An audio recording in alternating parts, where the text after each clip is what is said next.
हाँ जी, चले चलिए। तो हर दिन की तरह कल जितनी चर्चा हुई, एक बार ध्यान दे के क्या उपलब्धि हुई उसको लिख डालें। कितने लोगों ने लिखा? हाथ उठाएं। गुड, जोरदार ताली।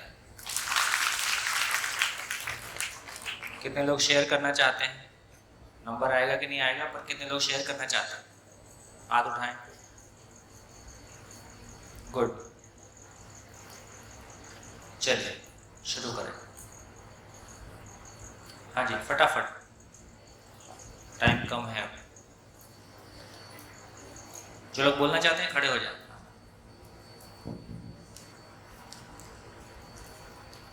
नमस्ते सर जी। कल के दिन पर 5 ज्ञानेंद्रिय और 5 कर्मेंद्रिय यह बात पर ध्यान गया और दूसरी यह बात है कि जीवन जीवन शरीर तक पहुंचने के लिए प्रेम से होता है और मानव जिसके लिए भौतिक और भाव की जरूरत जीने के लिए भौतिक और भाव की जरूरत है। यह बात दोनों से मानव जीता है। यह बात पर मेरा ध्यान गया और सभी मानव का जीवन स्वरूप समान है और हर मानव के जीवन में योग्यता, पात्रता, क्षमता अलग अलग है। और दूसरा सूत्र भी मैं अपने जीवन में अमल में मूकूंगी, जो है दूसरों की गलतियों से प्रभावित न होना और दूसरों की गलती को स्नेहपूर्वक ठीक करना। यह सभी बात मेरे जीवन में टच कर गई। गुड। हाँ जी। हाँ नमस्कार, गुड मॉर्निंग जी। हाँ, ये जो कल की बात से और पूरे जो हमने दिन बिताए तो एक समझ पक्की बनी कि जो समग्र सृष्टि का जो अस्तित्व है उसका मैं एक छोटा सा पुर्जा हूँ और मेरी पूर्णता, अगर मैं पूर्ण बन जाऊँगा तो सृष्टि तो पूर्ण है और ये छोटे छोटे पुर्जे सब पूर्ण बन जाएगा तो सब पूर्ण हो जाएगा। मेरी जो भौतिक ज़रूरियात है और भाव की ज़रूरियात, दो ज़रूरियात मेरी है और दोनों की ज़रूरियात में अगर मैं भाव की ज़रूरियात, मुझे भौतिक ज़रूरियात मुझे न्यूनतम करनी है। न्यूनतम करने के लिए नहीं कहा जा रहा है, मुझे करनी है। हाँ नहीं, आपको करनी है, आपकी मौज है, लेकिन यहाँ बहुत क्लियरली ये कहा जा रहा है कि अस्तित्व में गरीबी नहीं है, इसलिए हम गरीबी से जिए, ऐसी कोई आवश्यकता भी नहीं है। नहीं, बिल्कुल, है ना? बिल्कुल। न्यूनतम का कोई आधार नहीं होता है। अकेला आदमी पेड़ पे रह के जिंदगी गुजार सकता है, जी जी। लेकिन जब एक व्यक्ति गृहस्थ के साथ है, बच्चों के साथ है, तो न्यूनतम काम नहीं करता है, आवश्यकताओं की पूर्ति ही काम करता है। और आवश्यकताओं को पहचानने की समझ हमारी हो तो पड़ोसी को देख के आवश्यकताएं तय नहीं होंगी। तो मूल बात इतनी है कि जीवन है और शरीर है, दोनों का कोई प्रयोजन है, दोनों की कोई आवश्यकता है, दोनों को पूरा करने का कोई तरीका है। तो ये क्लैरिटी हमारी बनेगी। तो यहाँ न्यूनतम की बात नहीं कर रहे हैं, अधिकतम की बात नहीं कर रहे हैं, गरीबी की बात नहीं कर रहे हैं, अमीरी की बात नहीं कर रहे हैं, समृद्धि की बात कर रहे हैं। अपनी आवश्यकताओं को दूसरों से प्रभावित हुए बिना पहचान पाना और उनको पूरा कर पाना। मेरा कहने का न्यूनतम का मतलब ये है कि अभी जो हम देख रहे हैं ये भोगवादी जो समाज शैली हो गई है, उसकी प्रतिक्रिया में न्यूनतम शब्द आता है। हाँ, इसकी तो प्रतिक्रिया। हाँ, तो अपन दोनों से मुक्त हो जाएं, न्यूनतम और अधिकतम दोनों से मुक्त होने की जी जरूरत। जी जी। और जो मेरी भाव की ज़रूरियात है वो उसकी असीमितता को मुझे पहचानना है और मुझे धीरे धीरे वो वहाँ तक जाना है। और शरीर की सब मांग है वो मेरी ज्ञानेंद्रिया और कर्मेंद्रिया पूरी करती है, मगर जो मेरे भाव की ज़रूरियात है उसको वो मेरी समझ से आती है। समस्या है। हाँ, और स्वीकार से आएगी। व्यवस्था, हाँ, व्यवस्था खड़ी करना इससे आएगी। प्रकृति के दरेक हिस्से की तरफ जोने का अगर मेरा दृष्टिकोण भावपूर्ण बनेगा तो ये समझ सहज रूप से आएगी। तो मेरा दृष्टिकोण मुझे बदलना है और ये सब देख के अभी अभी मैं फील कर रहा हूँ कि ना बहुत कुछ मिला है, बहुत कुछ मैं बन सकता हूँ, कर सकता हूँ, मैं सुखी हो सकता हूँ। बहुत बढ़िया। मगर एक मेरे अंदर ये भी भाव हो रहा है कि ये सब क्या मेरे अंदर बना रहेगा? अभी शिविर चलती है, आपको छूटते हैं तो बहुत बढ़िया लगता है, बिल्कुल ठीक है। मगर जैसे घर जाएंगे तो जो छूट जाएगा, छूटने देखिए का डर भी है। बिल्कुल ये ऐसा ही है कि हमारे बचपन में वो मिट्टी का एक तारा बेचने वाला आता था, ऐसा करके बजाता था वो गाना। जब वो बजाता था तो हमको बहुत अच्छा लगता था, और घर वालों से जिद करके 50 पैसे 1 रुपए का रहता था वो, तो हम लोग खरीद के लाते थे। और फिर जब हम बजाते थे वो इतना बेसुरा बजता था कि उसको पटक के फोड़ ही देते। तो इसका मतलब है कि यहाँ जिंदगी के तार जब मैं बजाता हूँ तो आपको सुनने में अच्छा लगता है, लेकिन जब आप घर जाके बजाओगे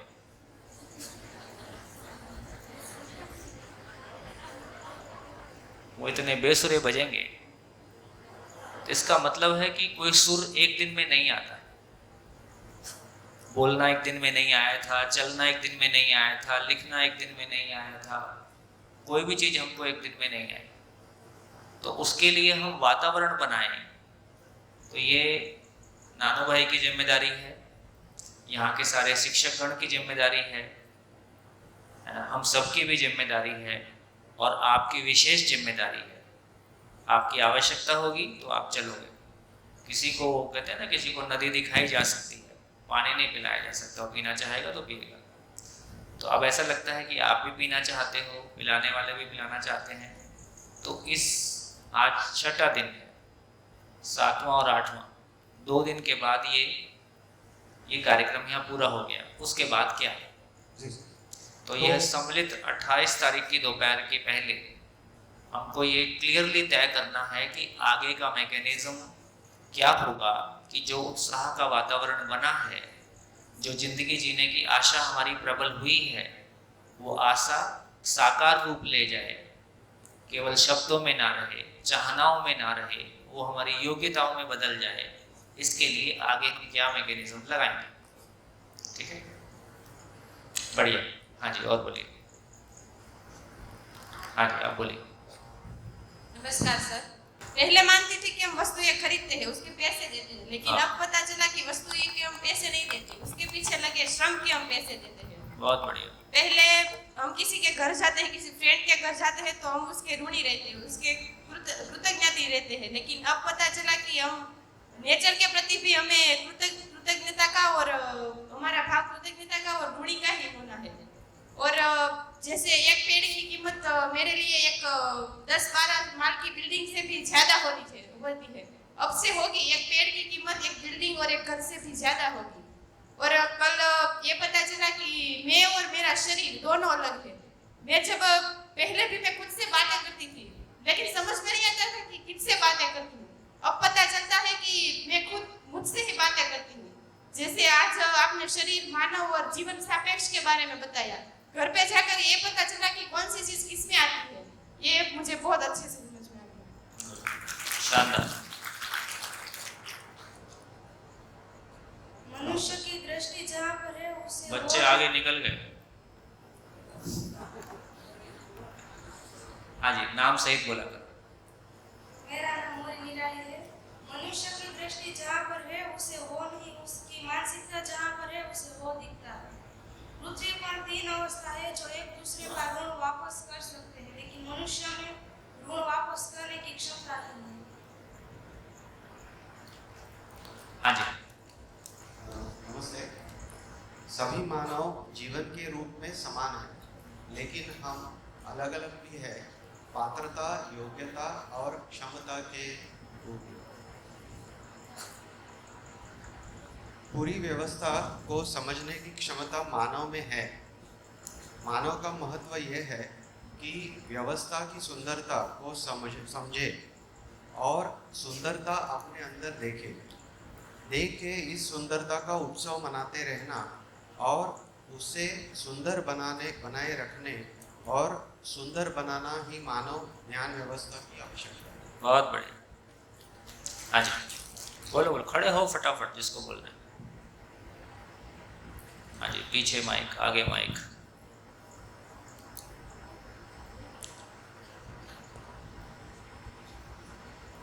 પાંચ કર્મેન્દ્રિય है, हाथ, पैर, बोलना और प्रजनन और विसर्जन। अब हमें प्रकृति के बाद लेने के बाद कुछ देना चाहिए। प्रकृति हमें जितनी ज़रूरत है इतनी ही उपयोग करना चाहिए। और मैं और मेरा शरीर दोनों अलग है। हाँ, चाहिए नहीं, मैं ऐसा करूँगा। किसको किसको सुना रही हो चाहिए, है ना? तो मैं करूँगा नहीं करूँगा ऐसा बोलो। हाँ, कल हमने जो चर्चा की उसमें क्षमता, योग्यता और पात्रता के बारे में पता चला। क्षमता है कि हमारे हम पे कितना बोझ उठाने की हमें क्षमता है, और संबंध योग्यता निभाने की। और पता चला। योग्यता जो हम समझे हैं कमर पे बोझा उठाना क्षमता नहीं, संबंध को निभाने की क्षमता है। योग्यता जो हमें जो समझे है वो दूसरों को समझाना। और पात्रता कि आप हम पे ज्यादा बरसाते हैं मगर हमें ग्रहण करने की शक्ति कितनी है, वो पात्रता है हमारी। समझने की बात आती है। और आत्मा सभी धर्मों के लिए एक ही है, और सभी लोग जो लोग शाकाहारी के साथ रहते हैं वो शाकाहारी होते हैं, शाकाहारी हो सकते हैं, और मांसाहारी के साथ रहते हैं वो मांसाहारी होते हैं। जो कोई व्यक्ति समझदार व्यक्ति के साथ रहता है तो वो समझदार हो सकता है। और हमने कल ज्ञानेंद्रिय और कर्मेंद्रिय के बारे में जो देखा वो भी पता चल गया। और शरीर को मैं चलाता हूँ, शरीर को नहीं चलता पर शरीर को मैं चलाता हूँ। और आँख जो ज्ञानेंद्रिय है वो तो सिर्फ देखती है, उसको ध्यान होता है, जब मेरा ध्यान उस पर होता है तभी वो चलती है। और सब वो जीवन के बारे में भी मुझे पता चल गया।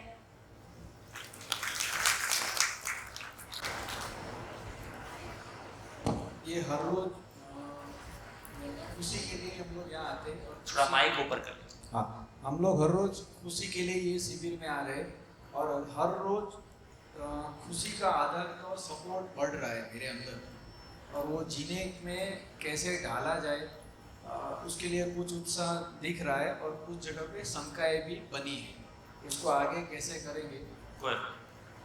और हम लोग कैसे जीना में कौशल्य को डाला हुआ है, वो हम लोग कौशल्य से अभी तक जीना समझते थे। कैसे जीने की जगह क्यों जीने में उसको हमने डाला हुआ था। वो समझ आई कि उसको कौशल्य को कैसे जीने में रखना है, क्यों जीने में उसको नहीं रखना। और स्व मूल्यांकन का आदत नहीं था, वो अंदर झांकने का प्रक्रिया कल शरीर और मन मेधस का जो कम्युनिकेशन सिस्टम समझाए उससे काफ़ी बढ़ा, और वो आदत कल तो अच्छी दिखी। हो सके कि आगे कैसे उसको बढ़ाया जाए उसके बारे में थोड़ा प्रकाश डाला जाए। और प्रभावित दूसरों से नहीं होना है जो खुशियों का आधार है। और थोड़ा ऐसा मैं समझा कि दूसरों को भी प्रभावित करने का ज़रूरत नहीं है, क्योंकि कभी कोई गलत रास्ते से हम लोग उसको प्रभावित करते हैं तो उसका प्रभाव उतर जाता है, तो वो भी वापस वहीं हो जाता है, और दूसरी बार वो उससे भी अछूता रहता है। बढ़िया। हाँ जी। मेरा नाम इशिता है और कल से मिली उपलब्धियों के बारे में बताऊंगी। अब तक ऐसा लगता था कि हम जो भी वस्तु खरीदते हैं उसी की कीमत चुकाते हैं, पर अब पता चला कि उसके ऊपर जो प्रोसेसिंग होती है हम उसकी कीमत चुकाते हैं। तो प्रश्न ये होता है कि हमें प्रकृति के पास चीज़ मिलती है और हम उसको तो कुछ लौटाते ही नहीं है। प्रकृति की इतनी करोड़ों सालों की कठिन परिश्रम के बाद अगर उसने मानव को रहने के लिए खुद में अनुकूलन बनाया है तो हमारा भी कुछ फर्ज बनता है कि हम भी उसे कुछ लौटाएं, पर अब तक उसका सही तरीका मालूम नहीं था। अगर हम कितना भी प्रयास कर ले और अब तक का प्रयास के बावजूद भी हम एक पानी की बूंद भी नहीं बना सकते जो प्रकृति से हमें मिलती है। तो हमें जो है उसमें सहयोग करके उसको नुकसान नहीं करना है। और दूसरी बात कि मन और शरीर दोनों। एक मिनट, ये बात समझ में आने से हमारी जिंदगी में क्या फर्क पड़ेगा? अब हम जितनी हमारी आवश्यकता होगी उतना ही उसका उपयोग करेंगे। आप घर में और संस्था में क्या करोगे? ये समझ में आने से घर में और संस्था में हमारा क्या दृष्टिकोण बदलेगा? अगर बिना वजह हम पानी को वेस्ट नहीं करेंगे, बिजली की यानी पंखा लाइट शुरू होता तो उसका तो मैं सोचती थी कि इसके तो पैसे दिए हैं, हम चाहे जो भी करें पूरा दिन शुरू रखें, क्या फर्क पड़ता है। ऐसा नहीं होता, हमने सिर्फ उस पे किए गए श्रम के ही पैसे दिए और हमें प्रकृति खराब तो हम प्रकृति को ही कर रहे हैं, तो उसका नजरिया बदल भी रहा है। है ना। तो जहाँ हम रहेंगे उसको साफ सुथरा रखेंगे, किसी ने गंदा कर दिया है उसको उठा के डस्टबिन में डाल देंगे। जहाँ कहीं भी लाइट फैन कोई भी चीज़ पानी अनावश्यक चल रहा है हम भी ऐसा नहीं करेंगे, कोई कर देगा तो उसको ठीक कर देंगे। तो यदि हम सब अपनी अपनी जिम्मेदारी संभाल लेंगे। हेलो हेलो हेलो नमस्कार, है ना। तो इसका मतलब है कि कुछ ही लोगों को जिम्मेदार होना होगा कि सभी को जिम्मेदार होना होगा, सभी को, है ना।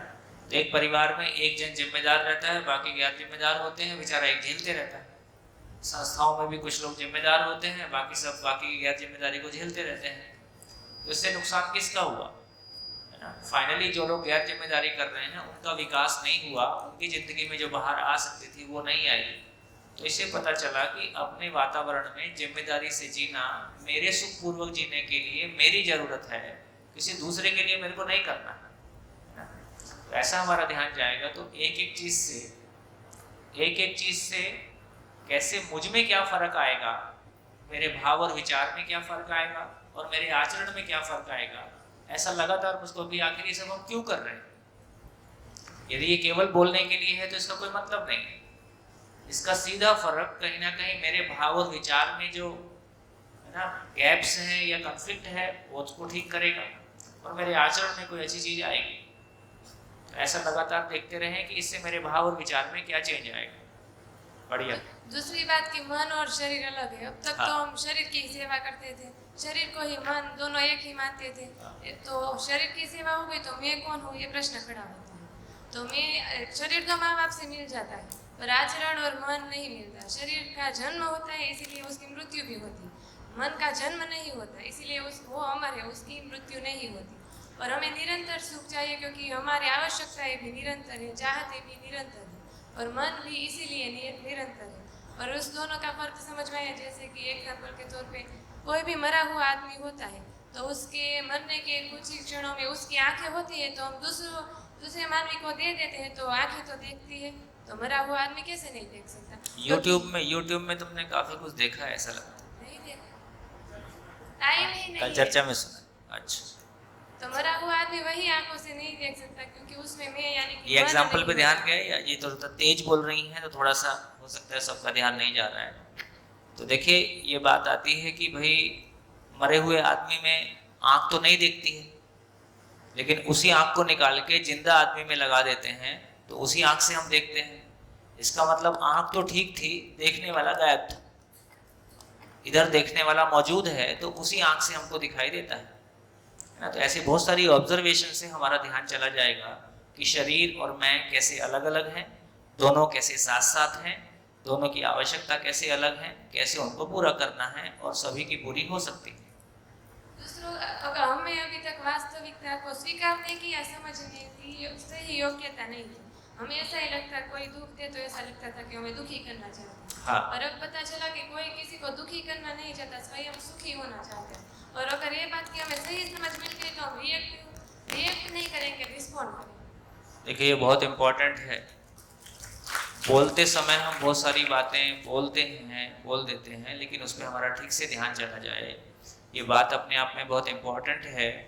यदि पूरे अपने आसपास के परिवेश में हम देखेंगे तो मैक्सिमम घटनाएं इसलिए हो रही हैं कि हम ये मान लेते हैं कि सामने वाला मुझको तंग करना चाहता है, दुखी करना चाहता है। घर में भी यही होता है, बाहर भी यही होता है। तो यदि ये ध्यान चला जाए कि सामने वाला मुझको दुखी करना चाहता है या अपने सुखी होने के लिए कुछ कर रहा है और उसको सुखी होने की योग्यता नहीं है, तो काफी आराम हमारे बीच में आ सकता है, घर में, संस्थाओं में। हाँ जी। मेरा नाम रानी है। बच्चे का आचरण माँ बाप से अच्छा भी हो सकता है और बुरा भी हो सकता है, जिसकी जैसी सोच। संबंध तो है ही, उसे बनाना नहीं, सिर्फ उसे पहचानना है। बहुत बढ़िया। अगर हमें कुछ करना है तो हमें उनकी किताबें पढ़ के नहीं, उनकी जीवन शैली जीकर, उनका सेल्फ ऑब्जर्वेशन के माध्यम से हमें सब कुछ पता चलता है। और कुछ? हाँ जी।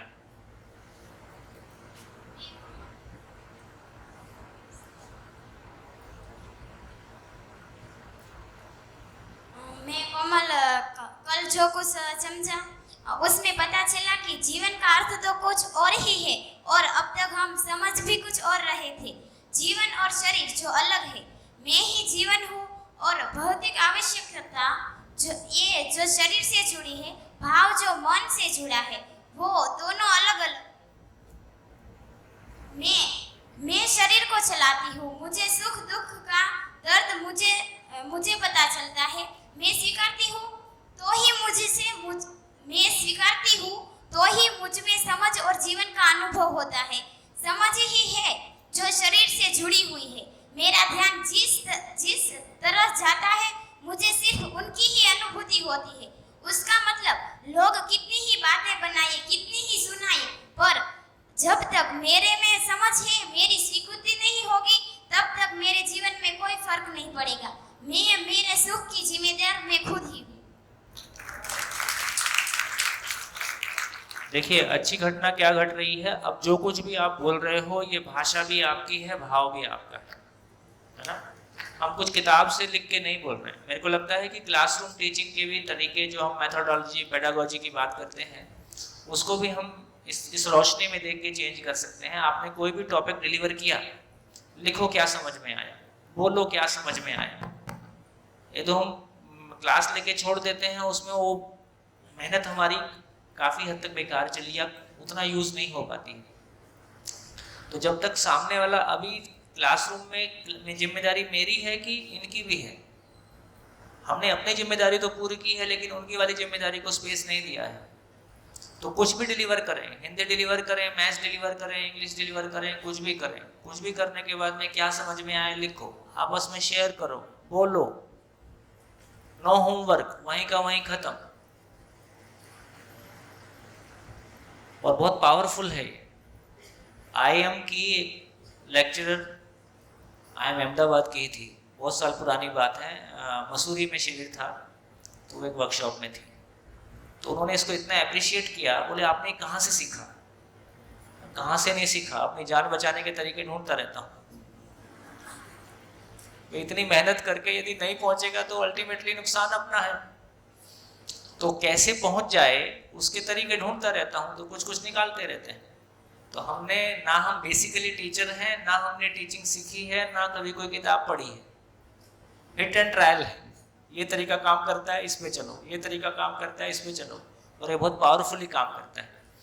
जिस क्षण आदमी किसी बात को सुन के अपने में फील कर पाता है और उसका आर्टिकुलेशन भाषा के रूप में कर पाता है और उसको व्यक्त कर पाता है और दूसरे एप्रिशिएट कर पाते हैं, वहाँ मेरा काम पूरा हो जाता है।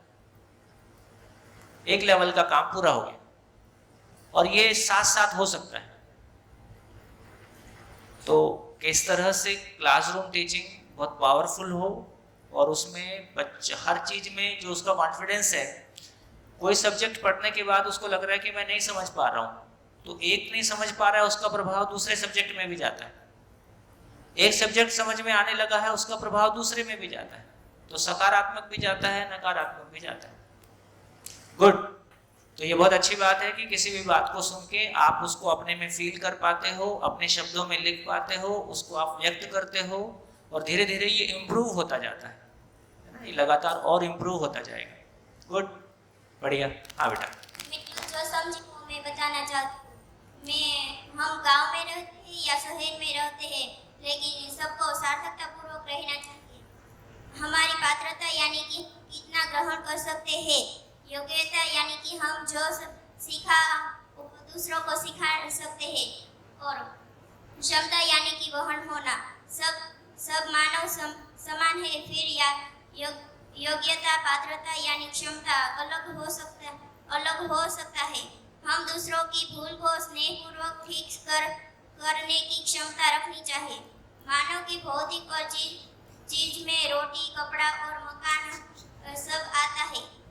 5 ज्ञानेंद्रिया है, शब्द, रूप, स्पष्ट, रंग और गंध है। और 5 कर्म इंद्रिया है, हाथ, पैर, बोलना, प्रजनन तंत्र और सब जी। जीवन। देखो, मैंने क्या बोला उसको रिपीट करने की जरूरत आपको नहीं। उससे आपको क्या समझ में आया वो आपको बोलना है। तो मैं दूसरों को भी समझ सकती हूँ और सबको कह भी सकती हूँ। बस, बहुत बढ़िया। गुड, चलिए लास्ट भाई। हाँ, मेरा नाम अमीशा है। मेरा एक प्रश्न है जो मैं आपको पूछना चाहती हूँ। मन क्या है और वो कहाँ होता है? गुड। कल एक बिटिया बहुत अच्छा क्वेश्चन कर रही थी, अब तो उसने आज दूसरे कपड़े में आई है, ये थी। हाँ, इसको माइक पे बोलो, क्या बोल रही थी कल? बोलो बोलो बोलो, अच्छा क्वेश्चन था तुम्हारा। खड़े होके बोलो, खड़े हो। अरे घर की बात है, चलो।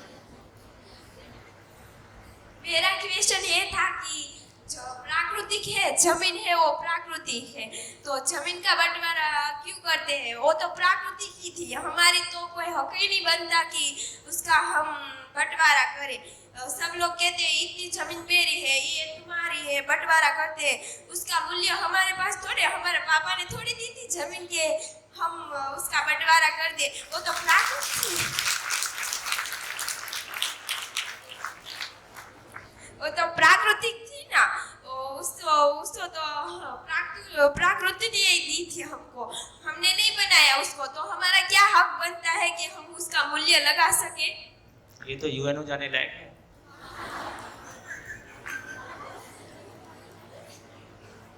मेरा यही क्वेश्चन देखो, है कि सारे बिल्डरों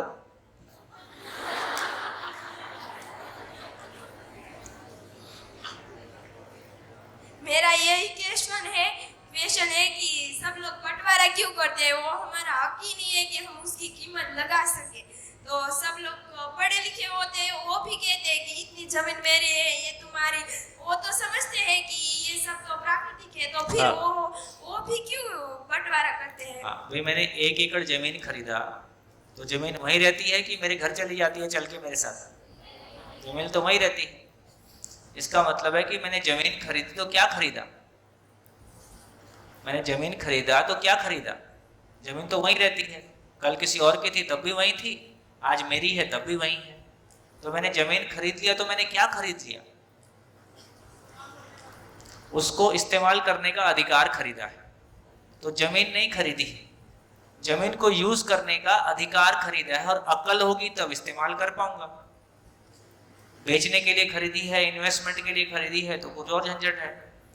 देखो ये पहले था भी, मतलब हमारे पुराने लोग बताते हैं कि गांव में कोई नया परिवार रहने के लिए आ गया तो गांव उसको निःशुल्क जमीन देता था।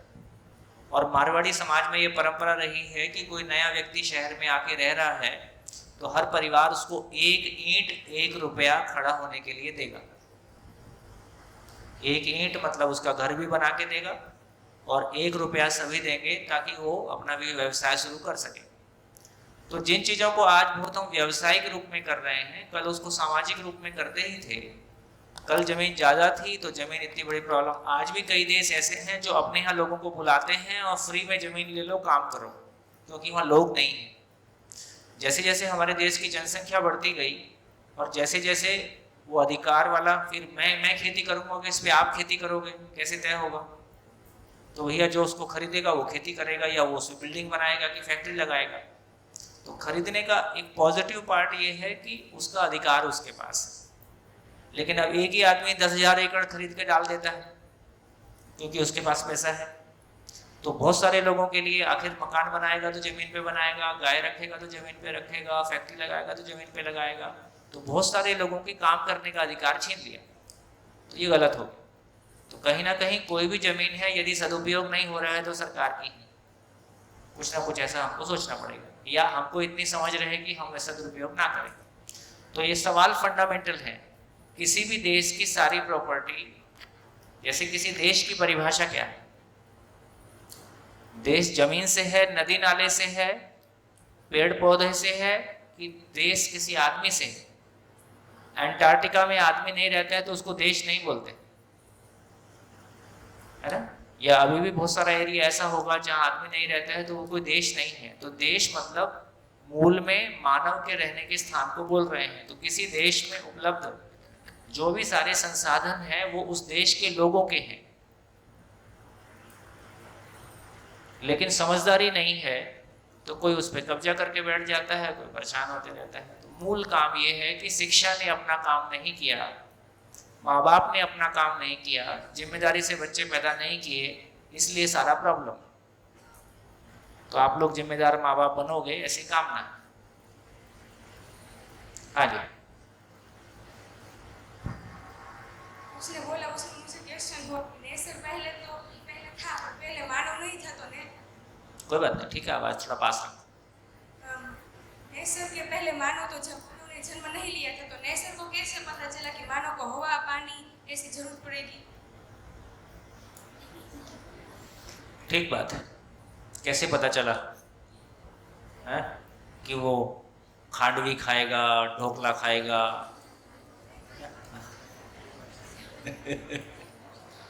कैसे पता चला? चलिए, हाँ बेटा, माइक दो भाई, अब तो कॉन्फिडेंस आ गया, उसको माइक। प्रकृति एक माँ है, माँ को तो पता ही होता है कि उसके बच्चों को क्या चाहिए। माँ बच्चा हमारी माँ है, इसीलिए उसको पता होता है कि बच्चे की क्या जरूरत। इसीलिए तो हवा पानी जिसकी हमें जरूरत थी वो उसने पहले से ही तैयारी करके रखी थी। पहले जैसे मेरी माँ थी, उसको पता है मैं आने वाली हूँ, तो उसने सब कुछ तैयारी करे, क्या क्या वो पहनेगी, क्या क्या नहीं, सब कुछ उसने ढूंढ के रखा था। इसीलिए वो प्रकृति मेरी माँ है, इसीलिए उसको पता था कि हम सब आने वाले हैं, इसीलिए उसने और बोलो भाई।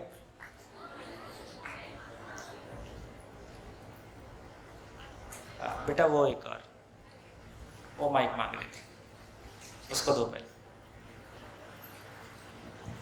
सर, मुझे एक कंफ्यूजन है। हाँ, माइक थोड़ा पास है। आपने कहा कि शरीर मरता है, मैं नहीं मरता, तो जब ये शरीर मर गया तब मैं किसी दूसरे शरीर में जाऊंगा, तो मैं तय करूंगा कि मैं कौन से शरीर में जाऊंगा या कोई और तय करेगा?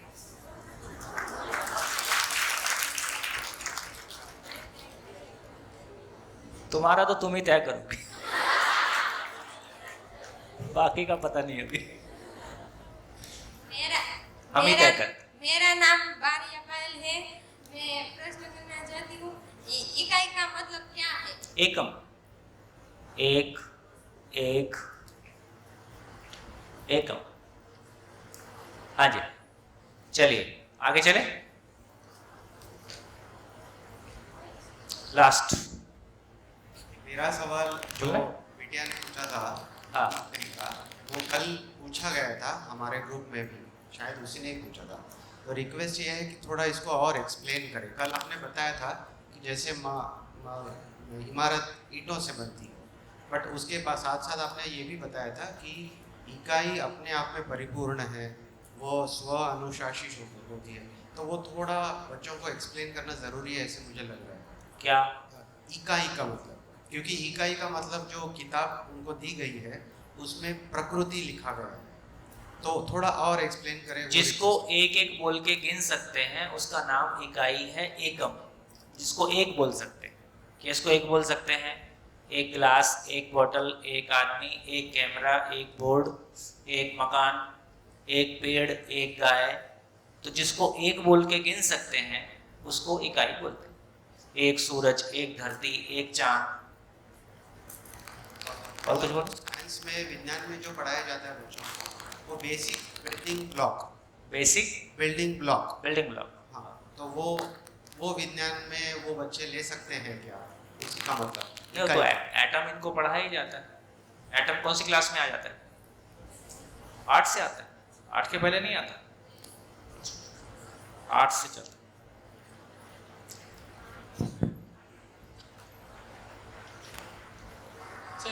एक मेरा एक क्वेश्चन है, हम अनुभव है कि कई बार हमको ऐसा पता चलता है क्योंकि हम कुछ लोग क्लोज होते हैं, नज़दीक होते हैं, क्योंकि बच्चे और मम्मी। एक मेरा छोटा भाई था, उसका एक बार एक्सीडेंट हुआ, तो उसको मम्मी को तुरंत पता चला कि ये मेरा बच्चा क्या है, वो उसको कॉल करो। तो मैं वहीं भी था, मैंने उसको कॉल किया, तो उस पता चला कि यही टाइम पर उसको एक्सीडेंट हुआ था और वो गिर गया। तो उसको मम्मी को तुरंत पता चला, उसकी याद आई, मैं बाहर जॉब करता हूँ तो मुझे भी अचानक मेरी मम्मी को याद आती है ना, तो मैं कॉल करूँ तो मम्मी भी ऐसे ही बोलती है कई बार कि मैं तो उसको याद ही कर रहा था। ऐसा कोई शक्ति है या? सूत्र है, शरीर और शरीर के बीच में दूरी है, जीवन जीवन के बीच में दूरी नहीं है। शरीर के बीच में दूरी है, जीवन जीवन के बीच में दूरी नहीं है। इसलिए पता चलता है जिसको आप बहुत प्यार करते हो, जिसके साथ आप जुड़े होते हो और वो भी आपके साथ जुड़ा हुआ होता है, तो कम्युनिकेशन हो जाता है। अभी के लिए इतना, बाकी और विस्तार से धीरे धीरे आगे चलेंगे। चलिए आगे बढ़ते हैं।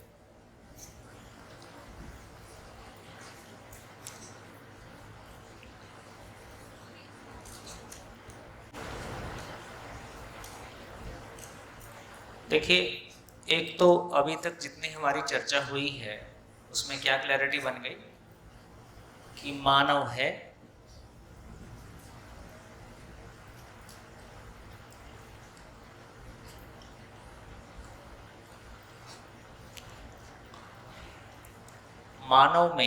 मानव बेसिकली जीवन, चलो नीचे लिख देता हूं,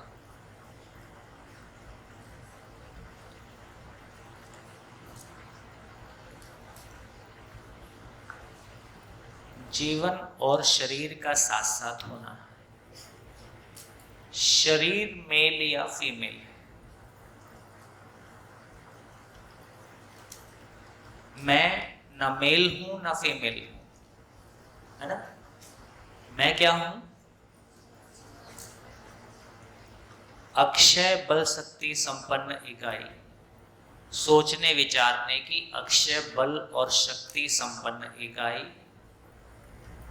अपने आप में निरंतर सुख की चाहत, ये उसकी मूल चाहत है।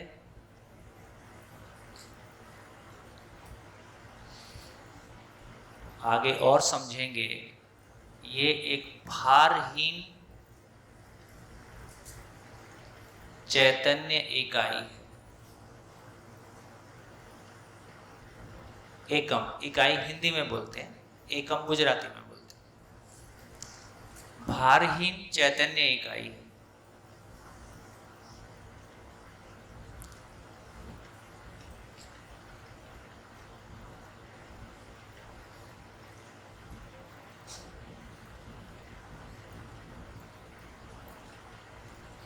तो ये भी समझ में आया, जीवन स्वयं में भौतिक रासायनिक नहीं है, इसलिए जीवन की जो आवश्यकता है वो भाव है। और समझ पूर्वक भाव को पहचानते हैं तो इसका नाम भाव है।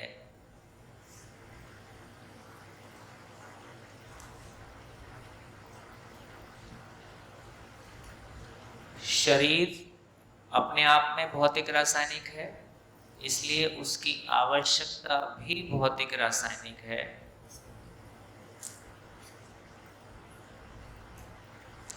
और उसकी आवश्यकता भौतिक रासायनिक है तो प्रकृति के साथ श्रम पूर्वक, उत्पादन पूर्वक हम इसको पाते हैं। तो जितना भी भाव की दुनिया है, विश्वास, सम्मान, सुरक्षा, जितना भी भाव की दुनिया है, ये सबको पाने का तरीका समझ पूर्वक हम भाव को पाते हैं।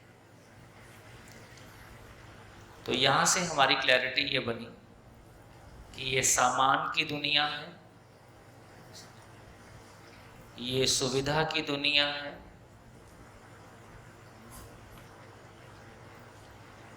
शरीर की दुनिया है, और ये दो दुनिया अलग अलग है ना। तो यहाँ पे कुछ सूत्र आते हैं जिनको अब चर्चा कर सकते हैं। जैसे ये कहा सुख से सुविधा नहीं,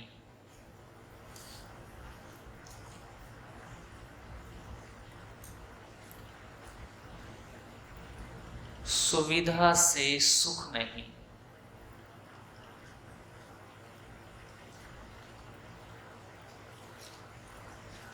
श्रम से समृद्धि और समाधान से सुख। अब जब मैं समाधान लिखता हूं तो इसका नाम समझण है।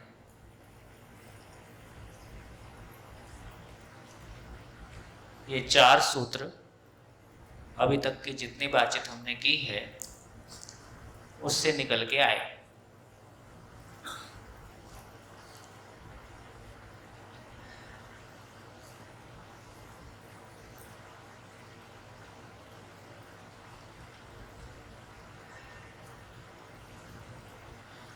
जब सुख लिख रहे हैं तो मतलब सुख लिख रहे हैं तो कौन सा सुख? निरंतर, क्योंकि सुविधा में क्षणिक सुख है ही है। जब अकेला सुख लिख रहे हैं तो मतलब वो निरंतर सुख ही है, वो भाव और विचार की दुनिया है, वो स्टेबल स्टेट ऑफ माइंड है, वो भय से मुक्ति, अभाव से मुक्ति, दुख से मुक्ति, एक मानसिक स्थिति है। तो अब बताइए कितने लोगों को ये क्लैरिटी हुई? कितने लोग अब ये अपनी जिंदगी में अपने समझने के आधार पे बोल सकते हैं कि हाँ, सुविधा से सुख नहीं है, मैं समझ पा रहा हूं, सुविधा से सुख नहीं है। कोई एक जन बोले, कोई भी एक जन बोले, क्या मतलब हुआ इसका? क्या मतलब हुआ इसका? बोलो। हाँ, अपनी जिंदगी से जोड़ के कुछ बोलोगे तो बेहतर है। हमारा मन अच्छा है तो कहीं भी सुख ही है। भाव और विचार की स्टेबिलिटी बढ़ेगी तो हमें अच्छा ही लगेगा। हाँ, अच्छा लगेगा, लेकिन भाव और विचार से खाना आ जाएगा ऐसा भी नहीं। अभी बारिश आ रही है हाँ। और मैं अंदर से एकदम शांत हूँ तो मैं एंजॉय कर पाऊंगी इस तरह से। हाँ, मेरा मन ही ठीक स्थिर नहीं है तो फिर हमें कुछ भी दे दो, हाँ, उसकी कोई वैल्यू नहीं। ठीक हो गया। हाँ। तो जो बात शुरू में बोले, हाँ जी, बाजू में माइक दे दीजिए।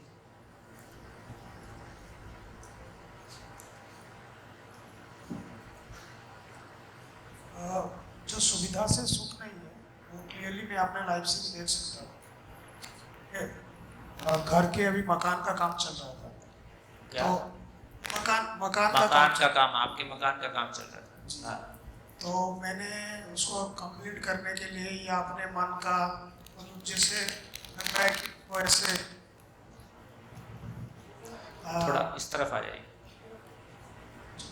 तो जैसे एक हमें लगा कि जो स्टैंडर्ड चलता है उस तरह हमें जो भी टाइल्स लगाना है, जो भी उसमें सुविधा रखना है। पड़ोसी देख के बेहोश नहीं हो तो क्या मकान बनाया? जी। तो उसके लिए मैंने क्या किया, बैंक से लोन लाया। लोन लिया? लोन लिया, पर्सनल लोन लिया, क्योंकि जॉब कर रहा हूँ तो मिल गया। बट और मकान भी अभी बन गया है। बट मुझे लग रहा है कि वो सुविधा के लिए मैंने किया, बट अब जब लोन की EMI जा रहा है हर महीना, तब तो सुख नहीं मिल रहा, उसमें तो फिर टेंशन मिल रहा है। तो सुविधा से सुख तो नहीं है, कंपलसरी है, दुख तो उसके साथ ही आता है। सुविधा, क्योंकि एक टाइम के बाद जब लगता है कि इसमें जो पुराना हो जाता है, पहले तो आकर्षण रहता है, और जब पुराना हो जाता है तो उससे कुछ मिलता नहीं है। और EMI नहीं रहती, जी, मकान पुराना हो जाता है। तो वो तो है, क्लियरली हम देख सकते हैं। बहुत बढ़िया, गुड। मेरा उदाहरण तुरंत का है। हाँ। जब पहले दिन मैं आया 1:30 बजे पहुंचा यहाँ पर, तो सीधा गया मैं जो मेरे को रूम दिया गया था, और मेरे को फ्रेश होना था। जैसे मैं गया तो इंडियन टॉयलेट, पिछले 10 साल से जब से हम नए मकान में शिफ्ट हुए हैं, इंडियन टॉयलेट में बैठने की आदत खत्म हो गई। बैठते तो पैर में दर्द होता है। तो मुझे लगा कि मैं आके यहाँ बुरी तरह से फंस गया, क्योंकि सुविधा नहीं थी। लेकिन जब जैसे तैसे करके रेडी होके जब यहाँ पहुंचा, आपसे 2-3 घंटा जब सुना, उसके बाद समझ में आया कि जो मिल रहा है बहुत ज़्यादा मिल रहा है, उसके कंपेयर में ये कुछ भी नहीं है। तो वो जो मेरे को दुविधा लग रही थी, वो दुविधा न लग के एक सामान्य रूप में मैंने उसको लिया, और आज 5-6 दिन हो गया, कोई तकलीफ नहीं है।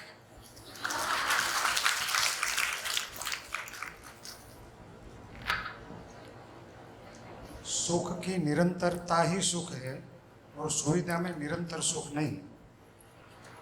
बढ़िया। तो ये क्लैरिटी जो हमने शुरू में एक लाइन भी बोली थी कि जिंदा रहने का कोई सामान जीने की दुनिया में नहीं जाता है, तो इसका मतलब बहुत साफ सुथरा हो गया कि दो अलग वास्तविकता हैं, दोनों की आवश्यकता अलग है, दोनों को पूरा करने का तरीका अलग है। इससे ये आवश्यकता पूरी नहीं होती, इससे ये आवश्यकता पूरी नहीं होती। ये दो अलग अलग दुनिया है। ये क्लैरिटी हमारी बन गई तो हमको ये समझ में आता है कि हाँ, सबकी सभी आवश्यकताएं पूरी हो सकती हैं। तो यहाँ से इस समझ के साथ दूसरा एक और 2 पॉइंट जो बचे हैं, श्रम से समृद्धि। देखो ये भी कितना इंपॉर्टेंट है। आपके पास पुश्तैनी पैसा हो, जमीनों से कमाया हो, जमीनों से कमाया हुआ पैसा आपका नहीं है। अभी मोटा पैसा जिन लोगों के पास आया है उसमें बड़ी मात्रा उनकी है जिनका पैसा जमीनों से आया है। 10 साल पहले कोई जमीन खरीद के डाल दी थी, आज वो करोड़ों की हो गई, ऐसा जुगाड़। तो चाहे पुश्तैनी पैसा हो, चाहे जमीनों से आया हो कि ब्याज से आया हो या किसी और तरीके से आया हो, इवन नौकरी से भी हम जो पा रहे हैं, यदि समझ नहीं है तो जिंदगी भर पैसा आता है, समृद्धि का भाव नहीं आता है। इवन किसान जो मेहनत करके भी कमाता है उसको भी समृद्धि का भाव नहीं आता, वो तो एकदम हार्ड एंड मनी है। इसका मतलब सूत्र है, समाधान के बिना एक व्यक्ति समृद्ध हो जाए ये भी संभव नहीं। समझ के बिना एक व्यक्ति समृद्ध हो जाए ये भी संभव नहीं है, क्योंकि दूसरों को देखकर अपना लार टपका ही रहता है, दूसरों को देखकर वो कंपैरिजन बना ही रहता है, अपने आप को छोटा महसूस करते ही रहते हैं। तो समझ के बिना, समझण के बिना, समाधान के बिना एक भी व्यक्ति समाधानित हो नहीं सकता। इसलिए गरीबी हमेशा बनी रहेगी, इसलिए गरीबी हमेशा बनी रहेगी, पैसा कितना भी आ जाए। तो इससे हमारा ध्यान चला गया कि समाधान से सुख, समझण से सुख। तो समझण ये भी बताएगा कि मेरी आवश्यकता कितनी है, समझण ये भी बताएगा कि जिंदगी में आगे बढ़ने का क्या मतलब है, तो मेरा तन मन धन को मैं सही दिशा में लगा पाऊंगा। तो श्रम से समृद्धि, चाहे मैं सन्यासी हूँ, चाहे मैं गृहस्थ हूँ, मैं यदि खाना खाता हूँ तो कोई ना कोई मेहनत करके मेरे लिए खेत में उगाता है ना। मेरे बोलने से खाना नहीं बनता है, मैं सुबह से शाम तक बोलता हूँ, अच्छा ही बोलता हूँ, आपको ठीक भी लगता है, पर इससे ना कुर्सी बनती है, ना टेबल बनती है, ना खाना बनता है, ना बिस्तर बनता है ना। इसका मतलब है कि सुख से सुविधा नहीं, सुख से सुविधा नहीं, सुख मतलब समझण। तो यदि मैं समझदार हो गया तो मेरी भौतिक आवश्यकता के लिए कुछ करना होगा कि अपने आप पूरी हो जाएगी? नहीं, मैं समझदार हो गया तो फिर ठंड भी नहीं लगेगी, गर्मी भी नहीं लगेगी, भूख भी नहीं लगेगी, है ना, और जो सोचूंगा अपने आप सामने टपक जाएगा, ऐसा नहीं। तो मेरी भौतिक आवश्यकताओं के लिए अलग तरह का पुरुषार्थ है और मेरी मानसिक भावनात्मक आवश्यकताओं के लिए अलग तरह का पुरुषार्थ है, और ये दोनों ही हमको करना होगा।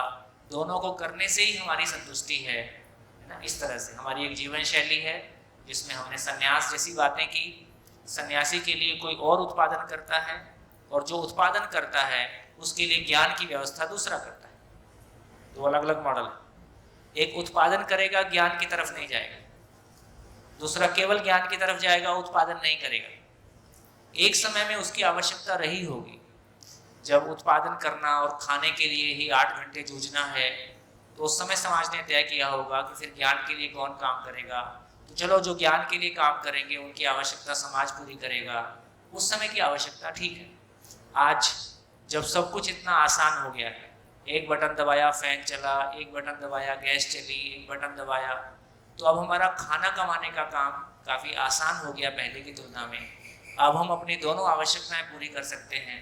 किसी भी माँ बाप के लिए क्या सम्मानजनक है? वो अपने बच्चों के लिए केवल भोजन की व्यवस्था करे, ज्ञान की व्यवस्था कोई और करेगा? कोई भी माँ बाप इससे कम में स्वयं में सम्मानित नहीं होते।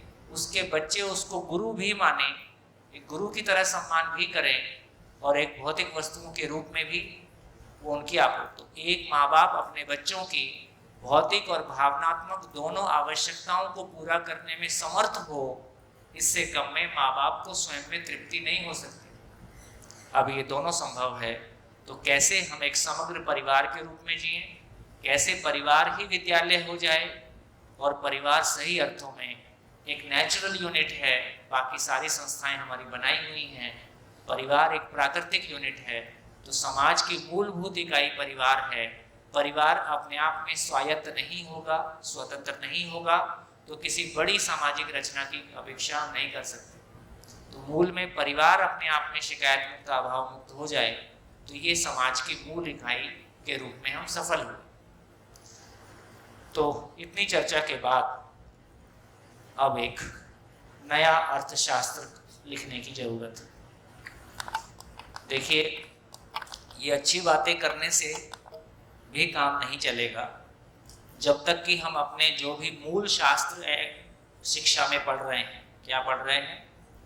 अर्थशास्त्र, समाजशास्त्र, मनोविज्ञान, तो जो कुछ भी वो कह रहे हैं वो मानव का अध्ययन करके नहीं कह रहे हैं, वो शरीर मान के कह रहे हैं, इसलिए वो हमारे लिए पूरा नहीं है। एग्जाम्पल के लिए मैं अभी अर्थशास्त्र की चर्चा आपसे करता हूँ।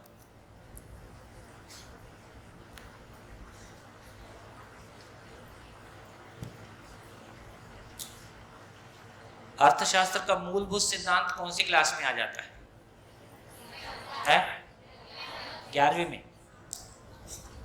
11वीं के पहले नहीं आता? सोशल साइंस बोल के जब हम पढ़ाते हैं, छठी क्लास से 5वीं में नहीं, जो आवश्यकताएं असीम हैं, साधन सीमित है, ये सुना है? सुना है? कौन सी क्लास में आता है ये?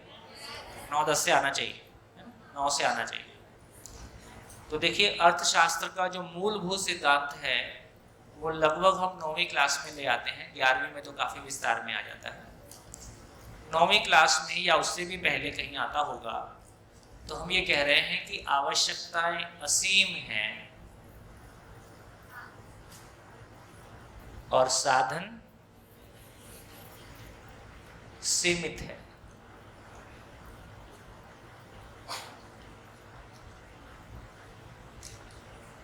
कितने लोगों ने ये सुना?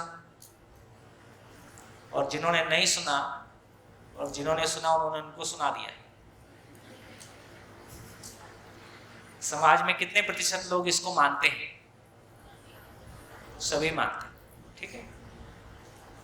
और अपने घरों में दिखता भी है। हमारी इच्छाएं असीम हैं और आवश्यकताएं उससे असीम हो जाती हैं और साधन तो सीमित ही है, तो घर में दिखता भी है, इसलिए ठीक भी लगता है। तो यदि ये सही है तो इसके आधार पर किसी की आवश्यकताएं पूरी होंगी कि नहीं होंगी? क्योंकि आवश्यकताएं असीम हैं और साधन सीमित है, तो आवश्यकता पूरी होगी कि नहीं होगी? अरे होगी। सारी आवश्यकताएं पूरी हो जाएंगी? सभी की सारी आवश्यकताएं पूरी हो जाएंगी? हैं? नहीं होंगी।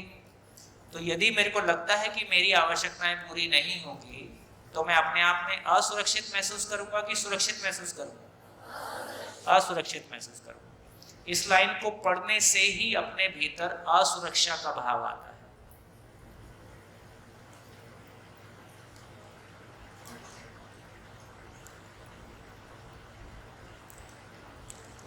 जैसे ही असुरक्षा मेरे भीतर आता है वो तुरंत भय में परिवर्तित होता है और भयवश तुरंत मैं जिस चीज से भयभीत होता हूं उसके संग्रह की ओर जाता हूं। ये बात ध्यान में आया?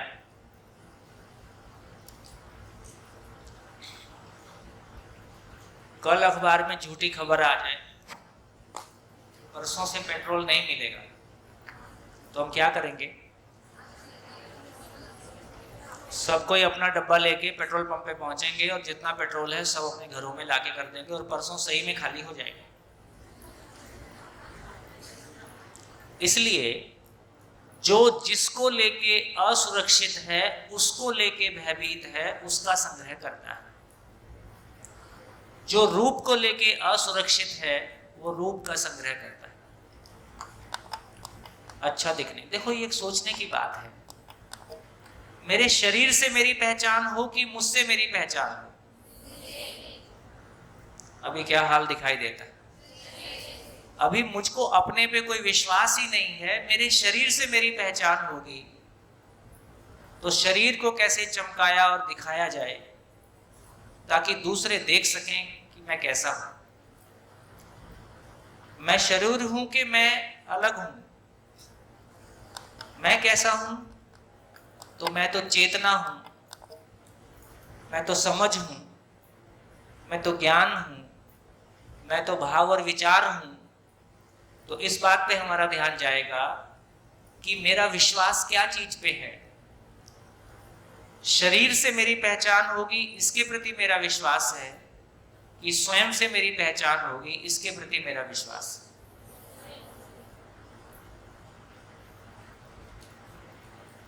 दूर तक जाएगी ये बात?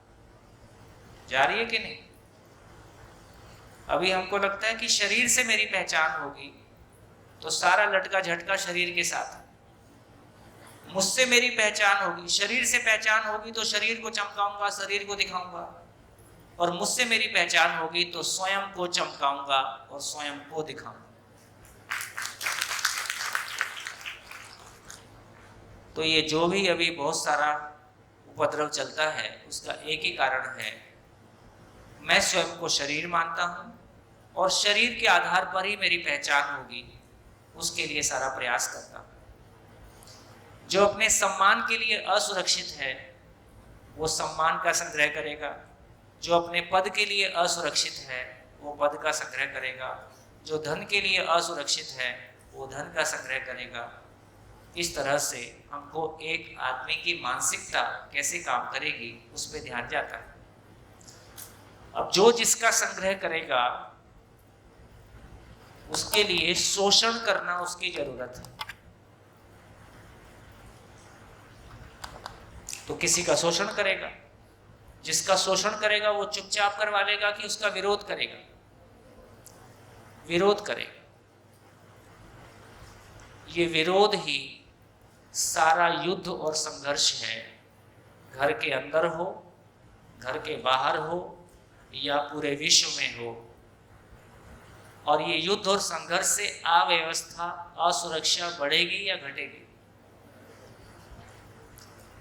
असुरक्षा बढ़ेगी कि घटेगी? बढ़ेगी। और ये सारा चक्र सुख की ओर जाएगा कि दुख की ओर जाएगा? तो अर्थशास्त्र में हम क्या पढ़ रहे हैं? अर्थशास्त्र में हम क्या पढ़ रहे हैं? अर्थशास्त्र को पढ़ने वाला सुखी होने के लिए पढ़ने आता है कि दुखी होने के लिए? सुखी होने के लिए। पढ़ाने वाला सुखी होने के लिए पढ़ाता है कि दुखी होने के लिए? सुखी होने के लिए। क्या पढ़ाता है? तुम्हारा दुखी रहना निश्चित है। हाँ जी, यहाँ है कोई अर्थशास्त्र पढ़ाने वाला? तो अर्थशास्त्र को पढ़ाने वालों को ये पढ़ाते हुए कभी मन में कंफ्यूजन आता है कि नहीं आता है कि मैं क्या पढ़ा रहा हूँ, ये ठीक है कि गलत है? नहीं आता है। ऐसे में पूछ के देखता हूँ तो कई जगह लोग ये बोलते हैं कि पढ़ाते पढ़ाते मन में आता तो था, ये जो कुछ पढ़ा रहे हैं इसमें कुछ तो गड़बड़ है। और ये मैं नहीं कह रहा हूँ, CBSE का 11th का माइक्रो इकोनॉमिक्स उठाएंगे तो उसके तीसरे पेज पे ब्लॉग बना के लिखा है द डिलेमा ऑफ इकोनॉमिक्स। अर्थशास्त्र की डिलेमा क्या बोलेंगे? दुविधा। अर्थशास्त्र की दुविधा क्या है? तो उसमें लिखा है यही जो मैं आपको बता रहा हूँ। पहले नहीं लिखते थे, आजकल धीरे धीरे NCERT की बुक्स में काफ़ी कुछ चीज़ें अच्छी आई हैं और काफ़ी कुछ चीज़ें ठीक हैं। तो दोस्तों, एक लाइन इस धरती के सारे मानव की कब्र खोदने के लिए पर्याप्त है, क्योंकि वो जिंदगी भर असुरक्षा में रहेगा। असुरक्षित आदमी लंबी उड़ान नहीं भर सकता। असुरक्षित आदमी, सूत्र है, बढ़िया सूत्र है,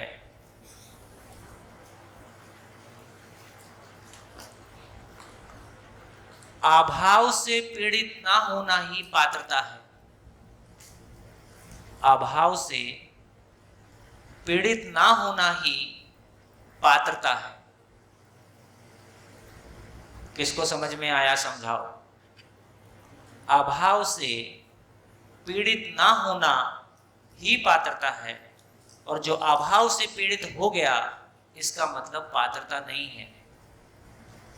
बोल बेटा।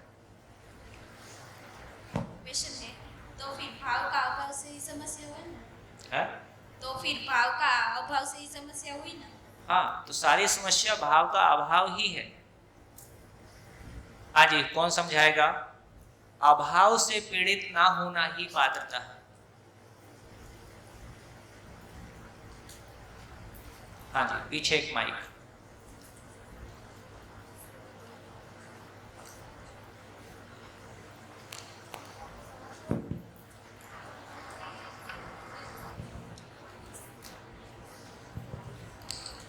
हेलो, नमस्कार सर। ये जो आपने सूत्र बताया अभी, अभाव से पीड़ित न होना ही पात्रता है, इसका एक एग्जाम्पल अपनी ओर से देने का प्रयत्न करता हूँ। अभी एक एग्जाम्पल लिया था कि पेट्रोल ख़त्म होने वाला है, अगर उनको पता चले तो हम उसका संग्रह करते हैं। और इसका बिल्कुल ऑपोजिट भी हो सकता है। अगर हम घर में खाना बना रहे, अपने परिवार के लिए कोई खाना बना रहा है, खाने के टाइम पे अगर बाहर से कोई 2-3 अतिथि आ जाए घर पे, खाने की क्वांटिटी तो वही की वही है, लेकिन फिर भी वो खाना अगर हम सब एक साथ बैठ के खा रहे हैं और देखते हैं कि सब्जी शायद कम भी है या कुछ अच्छी स्वीट बनाई है वो कम भी है, तो हम वो पात्र में देख के खाते हैं और सब मिल बांट के खाते हैं, तो उनकी क्वांटिटी हमको कम नहीं लगती। हाँ देखिए, भाव की तो जगह ठीक है, पर भूख तो जितनी है उतना आने से ही ठीक लगेगा। ये एग्जाम्पल संवेदनशीलता के अर्थ में चलेगा, लेकिन 100 आदमी आ गए तो क्या करोगे? हाँ, वो भी सही है।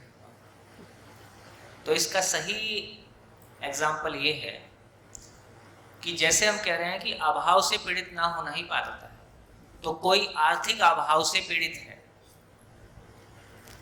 कोई पद के अभाव से पीड़ित है, कोई धन के अभाव से पीड़ित है, कोई पद के अभाव से पीड़ित है। उसके पास जब भी ताकत आएगी तो क्या करेगा? जब भी उसके पास कोई पॉजिटिव संभावना बनेगी तो क्या करेगा? सबसे पहला काम क्या करेगा? जो जिससे पीड़ित है पहले उसी को भरने की कोशिश करेगा, और यदि पीड़ित नहीं हुआ तो क्या करेगा? पीड़ित नहीं है, आवश्यकता अपनी जगह है। पीड़ित होना तभी होता है जब दूसरे के कंपैरिजन में चीजें जाती हैं। अपनी आवश्यकताओं को पूरा करना तो हमारी जरूरत है ही है।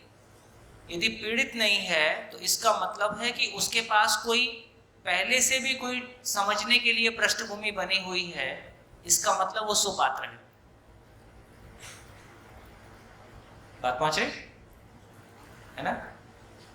जो किसी अभाव से पीड़ित है, इसका मतलब कंपैरिजन में है। इसका मतलब है कि पहले से ही गड्ढा काफी बड़ा है। यदि जब भी उसके पास कोई ताकत आएगी तो उस अभाव को भरेगा और जिससे पीड़ित हुआ है उसको दिखाएगा, देखो अब तुमसे ज्यादा है। तो उसकी ताकत कहाँ डाइवर्ट हो गई? जिससे प्रभावित हुआ था उसको प्रभावित करने की तरफ जाएगा। मेरे पास आज पैसे की कमी है और कई लोगों से मैंने उन्होंने कहा है कि नहीं कहा है, पर उन्होंने मेरे को कभी ना कभी नीचा दिखाया है। जब मेरे पास पैसा आएगा, ताकत आएगी तो क्या करूँगा? सबसे पहले उसको नीचा दिखा के आऊँगा। तो पूरी ताकत इधर चली गई। यदि मैं पीड़ित नहीं हूँ तो ताकत आएगी तो किधर जाऊँगा? तो नेचुरली फिर मैं सुपात्र हूँ, मेरे भीतर कोई ठोस जमीन है। इसका मतलब है मैं ज्ञान के लिए सुपात्र हूँ, आगे बढ़ने के लिए सुपात्र हूँ। तो इस सेंस में कहा, पैसा होने से कोई व्यक्ति बहुत पैसा होने के बाद भी बहुत असुरक्षित हो सकता है और कोई व्यक्ति बहुत सामान्य सुविधाओं में भी सुरक्षित फील कर सकता है। पैसा होने से सुरक्षा असुरक्षा नहीं है, ये स्टेट ऑफ माइंड है, मनस्थिति है। तो इस रूप में बोला कि जो जिसको लेके असुरक्षित है और हमने सारी धरती को असुरक्षा में डाल दिया, ये बोल के कि मानव की आवश्यकताएं असीम हैं, साधन सीमित है, इसलिए सबकी सब आवश्यकताएं पूरी नहीं होगी, इसलिए बलशाली जिएगा, जिसमें दम होगा वो अपनी आवश्यकता पूरा कर लेगा और बाकी पीछे छूट जाएगा। तो अभी कोई भी वर्ल्ड की इकोनॉमी इस आधार पे बनी ही नहीं है कि सभी को खड़ा किया जा सके, सभी को साथ लेके चला जा सके। हम बातों में जरूर बोलते हैं अंत्योदय, आखिरी आदमी तक पहुंचने की बात हम बोलते हैं, आखिरी आदमी तक पहुंचने का हमारे पास कोई रास्ता नहीं है। भावपूर्वक आखिरी आदमी के दर्द से पीड़ित होकर उस तक पहुंचने की बात करना अलग बात है, लेकिन अर्थशास्त्र के रूप में, व्यवस्था के रूप में आखिरी आदमी तक पहुंचने का कोई रास्ता हमारे पास है ही नहीं, क्योंकि यदि ये अर्थशास्त्र है तो नहीं पहुंचेगा कल्याणकारी अर्थशास्त्र। मैंने शायद आपको बताया था कि मैं बेसिकली इंजीनियरिंग ग्रेजुएट हूँ, लेकिन मेरी अपना रुझान था कि आदमी को समझूं और कुछ इस तरह से करूं, तो मैंने फिलॉसफी में पीएचडी करने का सोचा। उस बीच में सोशियोलॉजी में एडमिशन लिया और मैंने सारी बुक्स खरीद के पढ़ डाली। तो सारी बुक्स खरीद के समाजशास्त्र, मनोविज्ञान, अर्थशास्त्र, इसके भी जो फंडामेंटल कॉन्सेप्ट्स हैं सब पढ़ के देखा। तो एक तो ये पाया कि सारे वेस्टर्न लेखक का हिंदी अनुवाद है, उसमें एक भी भारतीय का नाम नहीं मिलता है, एक भी। टोटल का टोटल वेस्टर्न जो थॉट है उसका हिंदी अनुवाद है हमारा पूरा मनोविज्ञान, अर्थशास्त्र, समाजशास्त्र। फिर उसमें कल्याणकारी अर्थशास्त्र के नाम पे भी कुछ थियरीज हैं, लेकिन वो केवल भाषा है, जमीन पे ट्रांसलेट करने की स्थिति नहीं है, क्योंकि वो मानसिकता ही नहीं है कि जमीन पे ट्रांसलेट हो सके। जैसे अभी हमारे लिए प्रजातंत्र बोझ है। प्रजातंत्र बोझ क्यों है? क्योंकि हम कैसे सुनिश्चित होंगे कि जब आदमी वोट करेगा तो सही आदमी को वोट करेगा, और सही आदमी की पहचान क्या होगी? तो सही आदमी को पहचानने का तरीका संविधान में नहीं है और सही आदमी की समझ हमारे पास नहीं है, इसलिए वोट सही तरीके से होगा ये होगा नहीं। और राष्ट्रपति का और आम आदमी का वोट समान है, और राष्ट्रपति की क्वालिफिकेशन भी हमारे यहाँ बहुत उटपटांग है। 35 साल की उम्र हो, पागल ना हो, दिवालिया ना हो।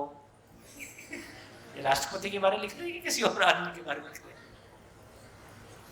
तो बहुत सारी बातें जो भी उसमें मानवता के अनुकूल है उसका सम्मान है, लेकिन मानव की पहचान नहीं है। एक स्वस्थ मानव, सही मानव होगा तो उसको पहचानने का तरीका क्या होगा, ये पहचान हमारे पास नहीं है।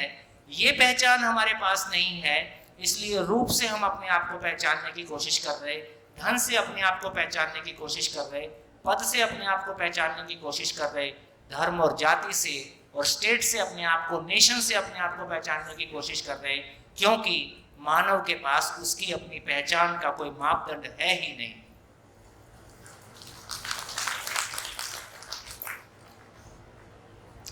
तो कोर में जाएंगे तो हमको वो बहुत मेहनत करने से कुछ हो जाएगा, ऐसा होने वाला नहीं है। 18 घंटे मेहनत करने से कुछ नहीं होगा। समझ पूर्वक आगे बढ़ने से, समझ के मेहनत करने से कुछ रिजल्ट आएगा। तो इसका अर्थ ये हुआ, जैसा अर्थशास्त्र हम पढ़ रहे हैं ये सबको मानसिक रूप से बीमार करने के लिए है, सबको असुरक्षा में डालने के लिए है, और ये सारे लोग अब अव्यवस्था फैलाएंगे कि नहीं फैलाएंगे? कितने सारे लोग हैं जो किसी मेडिकल का प्रोफेशन करते हैं, इंजीनियरिंग का करते हैं, उसको छोड़ के प्रॉपर्टी डीलर हो गए, उसमें ज़्यादा पैसा है। तो जहाँ पैसा ज़्यादा मिलेगा हम वो काम करेंगे। तो इसका मतलब है कि अपने को एक ही चीज़ समझ में आई, पैसा। तो इन सारी बातों को देखते हैं। अब देखो, फिर मूल में जाते हैं, अब समाधान की बात करते हैं। यदि एक मानव की सभी आवश्यकताएं पूरी हो जाएं, क्या वो गलती करेगा? मानव के बारे में पता चला कि मानव मूलतः दुखी होना नहीं चाहता है ना? मानव मूलतः गलती करना नहीं चाहता है। इसका मतलब है कि ऐसा कोई रास्ता उसको मिल सके कि गलती और अपराध किए बिना एक मानव अपनी सभी आवश्यकताओं की पूर्ति कर सके। यदि बिना गलती अपराध किए, क्योंकि अभी के रास्ते में गलती अपराध करना उसकी जरूरत बन जाता है। किससे भी पूछो क्यों करते हो गलती, बोले इसको किए बिना चलता ही नहीं। तो इस फ्रेम में गलती करना हमारी जरूरत बन जाता है। कभी हम चाह के करते हैं, कभी हम बिना चाहे करते हैं।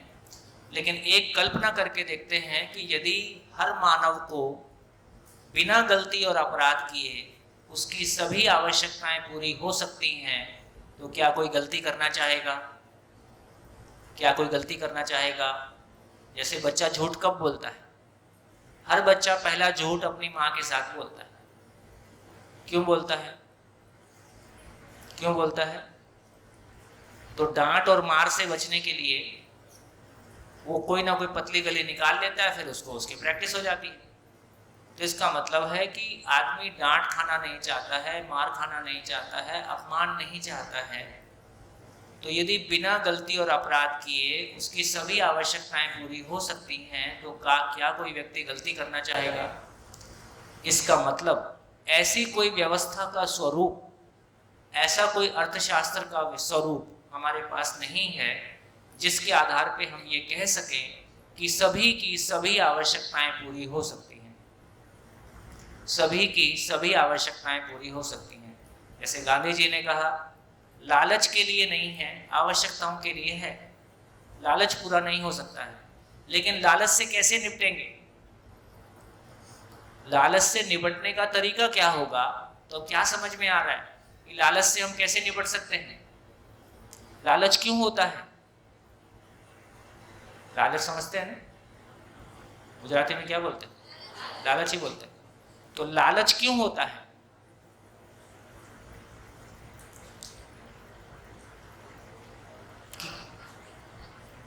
माइक, लालच क्यों होता है? जब मैं अपनी तुलना दूसरों से करूंगी। और मैं अपनी तुलना दूसरों से क्यों करता हूं? उसके पास बेहतर है। उसके पास बेहतर है। उसके पास बेहतर है ऐसा मेरे को क्यों लगता है? मेरे पास नहीं है क्यों लगता है? क्योंकि मैं अपनी आवश्यकता को नहीं पहचानता हूं। जब मैं अपनी आवश्यकता को पहचानता ही नहीं हूं, तो दूसरे की ज्यादा मेरे को कोई ना कोई मेरे से ज्यादा रहेगा ही। जैसे मेरा शरीर 5 फुट का है, किसी का 5 फुट 1 इंच रहेगा ही, किसी का 5 फुट 2 इंच रहेगा ही। जैसा भी मेरा कलर है, उससे व्हाइट और उससे ब्लैक भी रहेगा ही। तो प्रकृति में तो सारे कलर हैं। तो इससे ये समझ में आया कि मैं अपनी आवश्यकता को नहीं पहचानता हूँ, इसलिए किसी दूसरे को ज्यादा पहचानता हूँ, इसलिए मैं लालच करता हूँ। एक बार ये क्लैरिटी बन गई कि मानव के रूप में जीवन और शरीर का होना साथ साथ है। शरीर की आवश्यकता अलग है, मेरी आवश्यकता अलग है, और मेरी आवश्यकता शरीर की आवश्यकता को पहचानने वाला कौन है? मैं। शरीर की आवश्यकता को भी पहचानने वाला मैं हूँ, मेरी आवश्यकता को भी पहचानने वाला मैं हूँ, और ये दोनों आवश्यकताएं हम पूरी कर सकते हैं। मेरे लिए इतना पर्याप्त है ना? मेरे लिए इतना पर्याप्त है। यदि मेरे मन से ऐसा आता है तो मैं किसी को देख के लालच करूंगा? तो इसका अर्थ ये हुआ कि हम मानव का अध्ययन नहीं कर पाए। हम मानव का अध्ययन नहीं कर पाए तो आवश्यकताओं का अध्ययन नहीं कर पाए। आवश्यकताओं का अध्ययन नहीं कर पाए तो न्यूनतम में जीना है ऐसा बोलना पड़ा। हमारे पास कोई आधार नहीं था। अभी क्या कह रहे हैं? समृद्धि में जीना है, आवश्यकता से अधिक में जीना है, कोई गरीबी से नहीं जीना है। आवश्यकता को पहचान कर अधिक की पहचान होती है। आवश्यकता पहचान में नहीं आई तो मैं हमेशा छोटा ही महसूस करता हूं और किसी से कंपेयर करके लालच करता हूं। तो ये लालच वाला काम हमारे मन से निकल सकता है कब? जब मेरे को ये पहचान में आता है कि मेरी आवश्यकता निश्चित है। तो दोस्तों, मानव मूलतः गलती करना नहीं चाहता है, मानव अपराधी होना नहीं चाहता है, मानव गलत सोचना नहीं चाहता है, मानव गलत करना नहीं चाहता है, क्योंकि वो ऐसा कुछ भी करता है, किसी को पता चले ना चले, उसको पता चलता ही है कि उसके भाव और विचार में गड़बड़ी है, उसके कार्य व्यवहार में गड़बड़ी है और वो दुखी होना नहीं चाहता है, इसलिए वो गलती करना नहीं चाहता। इस पे भरोसा किया जाए कि नहीं? इस पे भरोसा किया जा सकता है। इस पे भरोसा किया जाए तो फिर समझ में आता है कि प्रकृति में यदि प्रकृति पूर्ण है तो सभी मानव की सभी आवश्यकताएं पूरी हो ही सकती हैं, और यदि नहीं हो सकती हैं तो प्रकृति पूर्ण है कि अपूर्ण है? फिर अपूर्ण है। यदि ऐसी कोई बात निकल के आ जाए तो पहली बार जब आदमी असुरक्षा से युक्त आदमी असुरक्षा को भरने की ओर जाएगा, असुरक्षा से मुक्त आदमी सृजन की ओर जाएगा। इंपॉर्टेंट है। यदि आदमी अंदर से भरा हुआ होगा तो छलकेगा, यदि अंदर ही कुआं है तो पहले कुआं भरेगा। तो असुरक्षित आदमी अव्यवस्था फैलाने की ओर ही जाएगा, संग्रह की ओर ही जाएगा, और जो अपने भीतर में असुरक्षा से मुक्त है वो क्रिएट करने की ओर जाएगा, वो जिंदगी देने की ओर जाएगा, जिंदगी पाने की ओर जाएगा। तो हमारा सबसे बड़ा, मैं कहता हूँ, हमारे परिवारों की सबसे बड़ी समस्या, हमारे संबंधों में खराब होने की सबसे बड़ा कारण, हमारे मन खराब होने के सबसे बड़े कारण है हम स्वयं में असुरक्षा के साथ, अपने सम्मान को लेके असुरक्षा, अपने पद को लेके असुरक्षा, अपने धन को लेके असुरक्षा, तो सुविधाओं की असुरक्षा, हम असुरक्षा से संचालित हैं, इसलिए हमारा भाव असुरक्षा का भाव, हमारी भाषा असुरक्षा की भाषा, और हमारे क्रियाकलाप असुरक्षा के क्रियाकलाप, जिससे हम स्वयं पीड़ित हैं। क्या बोलते हैं माँ बाप? बच्चा गलती करता तो क्या बोलते हैं? पैसा पेड़ पे नहीं लगता है। कितने लोगों ने सुना? सब ने सुना। कितनी बार हम ऐसे ही अपमानित होते हैं और गाली खाते हैं, गाली खा खा के वो संबंध कहीं ध्वस्त हो जाता है, जबकि सच्चाई ये है कि पैसा पेड़ पे ही लगता है। जिस साल फसल अच्छी होती है उस साल इकोनॉमी अच्छी होती है, जिस साल फसल ठीक ना हो उस साल इकोनॉमी भी बैठ जाती है। तो दोस्तों, मैं ये कहना चाहता हूँ कि एक असुरक्षित मानसिकता के साथ हमारा किसी से कोई संबंध नहीं हो सकता है, क्योंकि हमारा खुद से भी संबंध स्थापित अभी नहीं हुआ है। जिसका खुद से संबंध स्थापित नहीं हुआ उसका दूसरे से भी नहीं होगा। बढ़िया? समझ में आया? अभी आएगा। चलो, तो सही अर्थशास्त्र लिखते हैं। देखिए, अब सही अर्थशास्त्र लिखते हैं। ये कैसा अर्थशास्त्र है? ये है, इसको बोला लाभोन्मादी अर्थशास्त्र। ये अर्थशास्त्र पैसे के लिए पागलपन देता है और कट थ्रोट कंपटीशन, है ना। एक भूत हमने 9th क्लास में हर बच्चे के सर चढ़ा दिया। ऐसे 3 भूत हम चढ़ाते हैं। ये एक भूत है, पैसे का भूत। अभी एक की बात करेंगे, 2 मनोविज्ञान और समाजशास्त्र की बात नहीं करेंगे, कभी विस्तार से फिर मिलेंगे तब बात करेंगे। अभी इसकी तुलना में लाभोन्मादी अर्थशास्त्र के स्थान पर आवर्तनशील अर्थशास्त्र।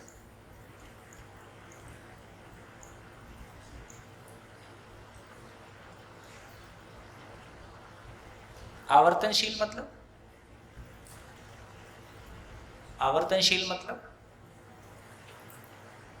नेचर कैसा है? आवर्तनशील है। जैसे समुद्र से पानी भाप बन के ऊपर उठता है, बरसात हमारे घर पे हो जाती है, जमीन में पानी आ जाता है, फालतू पानी बह के वापस समुद्र में पहुंच जाता है, और ये साइकिल चलती रहती है। अब ये पानी कितना है? कभी खत्म होने वाला है?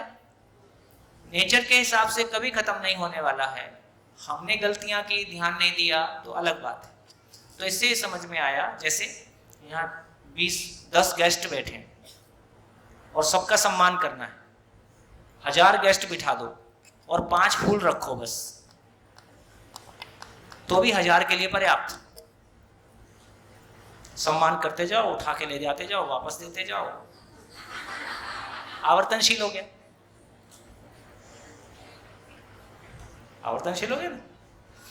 तो इसका अर्थ यह हुआ कि आवर्तनशीलता निरंतरता को दे देती है। आवर्तनशीलता फूल असीम नहीं हो गए, लेकिन सबके लिए पर्याप्त हो गए क्योंकि वो आवर्तनशील हो गए। खेत में फसल उगती है, हम खाते हैं, मलमूत्र के रूप में वापस खेत को खाद मिल गई, वापस फसल उग गई, अब ये आवर्तनशील हो गया। खेत से निकालते जाएं और वापस कुछ नहीं दें तो दिक्कत हो जाएगी। इसका मतलब है पूरी नेचर को देखेंगे तो सारी नेचर आवर्तनशील है।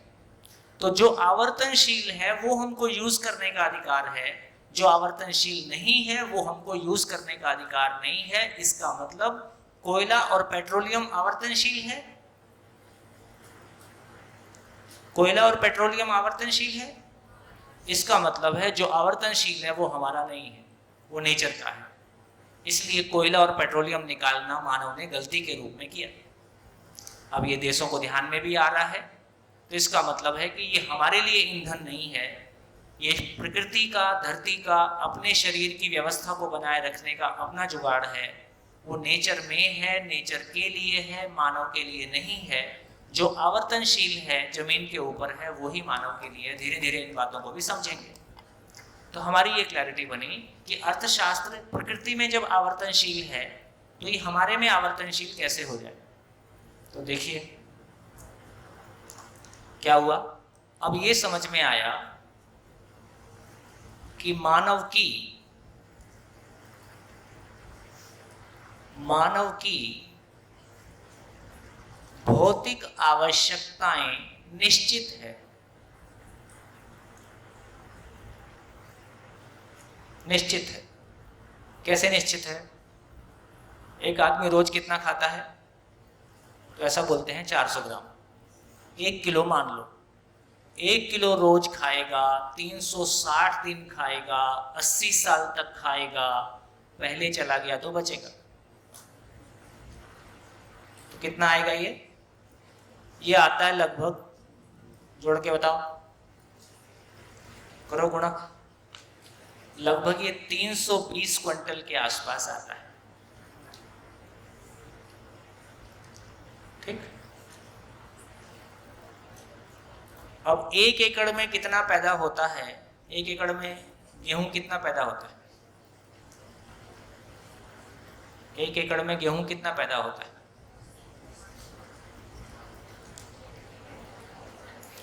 यूपी में अभी बात चल रही थी तो 60 मन मतलब 1 मन मतलब 40 किलो। नहीं बेटा, नहीं, यहाँ मन, फिर मन का कैलकुलेशन ना अलग अलग जगह अलग अलग है। जैसे बीघा, कहीं का बीघा बड़ा होता है, कहीं का बीघा छोटा होता है। एकड़ स्टैंडर्ड है, एकड़ पूरे देश, पूरे विश्व में एक ही होता है, लेकिन बीघे का कैलकुलेशन अलग अलग है। तो हो सकता है मन का भी अलग। यूपी में मन मतलब नॉर्थ इंडिया में 1 मन मतलब 40 किलो, यहाँ 20 किलो होगा। तो 40 किलो इंटू 60 है 240,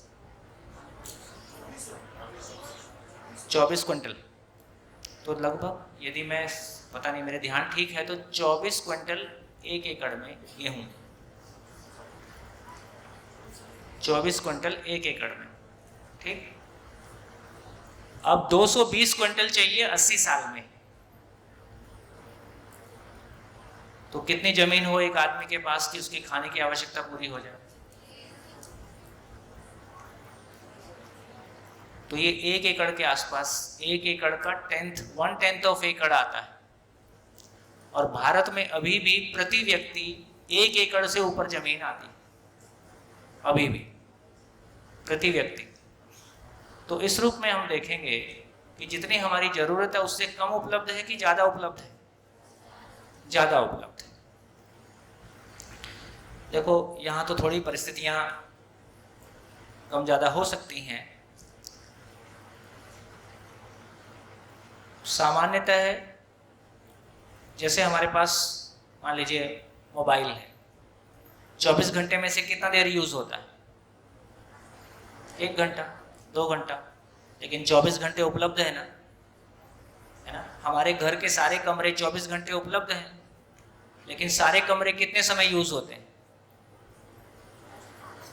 यदि पड़ोसी से तुलना ना करें और किसी का प्रभाव हमारे ऊपर ना हो, तो हो सकता है हमारा घर जैसा है, हमारी आवश्यकता के लिए पर्याप्त है, उसमें कोई कमी है तो ठीक कर ही सकते हैं। तो यदि दूसरों से कंपेयर ना करें तो हम पाएंगे कि हमारे पास जो चीज़ें हैं वो ठीक ठाक हैं, और कोई कमी है तो उसको ठीक कर लेंगे। तो ये पता चलता है कि आदमी की आवश्यकताएं बहुत बड़ी नहीं है। हम मरे हैं तो कंपैरिजन में मरे हैं, दूसरों के साथ तुलना की वजह से दिक्कत आती है। तो इससे पता चलता है कि मानव की भौतिक आवश्यकता निश्चित है और साधन पर्याप्त है। साधन पर्याप्त है। कैसे? साधन पर्याप्त कैसे है? पर्याप्त मतलब गुजराती में पूर्ति मात्र, पूर्तु, पूर्तु। हाँ जी, कैसे? नेचर को देखते हैं। देखो, पेड़ पौधे के जिंदा रहने के लिए क्या चीज की आवश्यकता है? हवा, मिट्टी, पानी, प्रकाश। जितने पेड़ पौधे हैं उसकी तुलना में हवा, मिट्टी, पानी, प्रकाश कितना ज्यादा है? कितना ज्यादा है? बहुत ज्यादा। हवा कहाँ तक है? बहुत ऊपर तक। पेड़ पौधे कहाँ तक हैं? 50 फीट तक, 100 फीट तक। तो जितने पेड़ पौधे हैं उसकी तुलना में हवा, मिट्टी, पानी, प्रकाश बहुत ज़्यादा उपलब्ध है। जितने पशु पक्षी उपलब्ध हैं उसकी तुलना में जंगल कितना ज़्यादा है? वो भी बहुत ज़्यादा है। हमने काट काट के सबका दुरुपयोग किया और पेड़ नहीं लगाए, वो हमारी समस्या है। तो पेड़ काटना अच्छी बात है कि गलत बात है? पेड़ काटना अच्छी बात है। एक काटो 10 लगा दो, क्या दिक्कत है? हाँ, एक काटो 10 लगाओ, है ना। तो कोई चीज प्रकृति से लेना गलत नहीं है यदि हम उससे अधिक वापस कर सकते हैं। ये हमारी जरूरत के लिए, है ना, प्रकृति ने माँ है हमारी, है ना। तो इसका मतलब है कि जो उससे लेंगे उससे अधिक हम काम कर दें तो कोई दिक्कत नहीं है। तो ये समझ में आया कि जितने पशु पक्षी हैं और जितने मानव हैं उसकी तुलना में पशु पक्षी, पेड़ पौधे और कितना ज़्यादा है? ये भी बहुत ज़्यादा है। यदि हम अपनी आवश्यकताओं को समझेंगे तो आवश्यकता के लिए पर्याप्त है, लालच के लिए नहीं है। आवश्यकता के लिए पर्याप्त है। तो इस रूप में हमारा ध्यान जाता है कि मानव की भौतिक आवश्यकताएं निश्चित हैं, साधन पर्याप्त है। और खुशी की बात यह है कि हर मानव में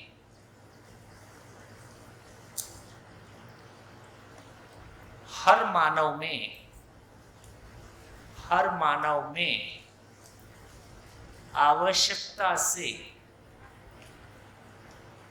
अधिक उत्पादन की क्षमता है कि नहीं? एक आदमी खेत में जितना पैदा करता है सारा खुद खा सकता है। एक पुरुष या महिला किचन में जितना खाना बनाती है सारा खुद खा सकता है। एक व्यक्ति फैक्ट्री में जितना प्रोड्यूस करता है सारा यूज कर सकता है। इसका मतलब है आदमी की खाने की ताकत कम है, यूज करने की ताकत कम है, उत्पादन की ताकत ज्यादा है। अभी हमारी पढ़ाई कैसी है? उत्पादन, जो उत्पादन नहीं करता है वही बड़ा आदमी। तो हमारी पढ़ाई से उत्पादन को सम्मान मिलता है कि श्रम करने वाले का सम्मान होता है कि श्रम करने वाले को छोटा माना जाता है ना।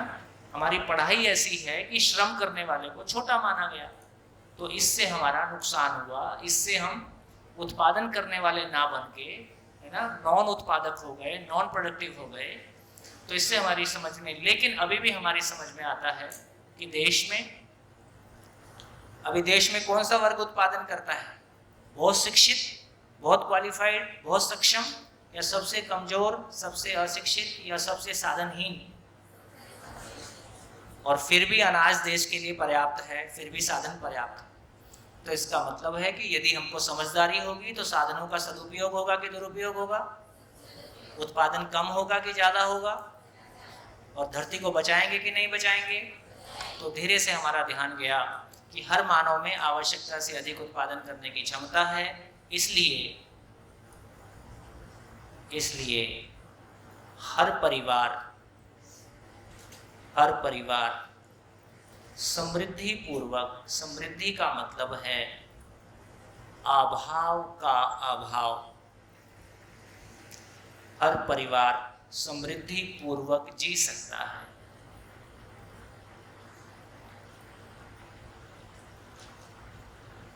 कब?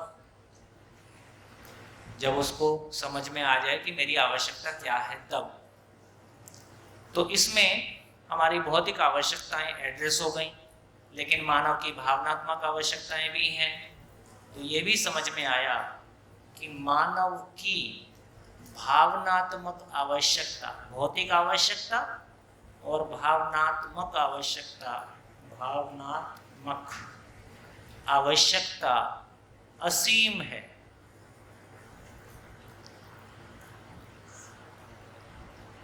ये ठीक है? मानव की भावनात्मक आवश्यकता असीम है, भौतिक आवश्यकता निश्चित है। शरीर की आयु निश्चित, शरीर का आयतन निश्चित, शरीर का भार निश्चित, शरीर का कंजम्पशन निश्चित। शरीर में कुछ भी अनिश्चित हो ही नहीं सकता। मानव की भावनात्मक आवश्यकता कैसी है? असीम है। और कैसे पूरी होती है? कैसे पूरी होती है? समझ बराबर भाव। समझने से भाव की स्वीकृति, भाव तो समझने से भाव की आवश्यकता पूरी होती है। और खुशी की बात है, हर मानव में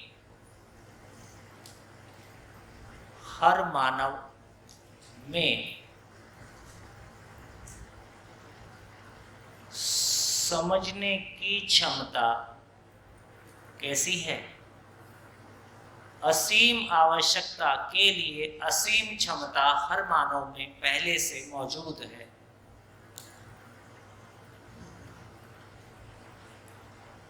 इसलिए हर मानव सुखपूर्वक जी सकता है।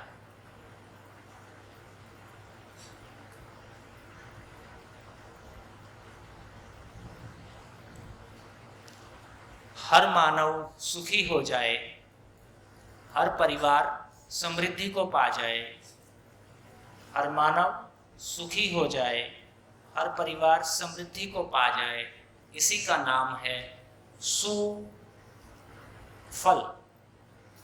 सही फल, सुफल। इसी का नाम है सफलता। तो सभी सफल हो सकते हैं, सभी की भावनात्मक आवश्यकताएं पूरी हो सकती हैं, सभी की भौतिक आवश्यकताएं पूरी हो सकती हैं, बिना गलती किए पूरी हो सकती हैं, बिना अपराध किए पूरी हो सकती हैं। बताइए और क्या चाहिए? बोलो नानू भाई, कहिए, इससे ज्यादा आप क्या चाहते हैं? खाओ पियो और मौज करो और कराओ, मौज बांटो।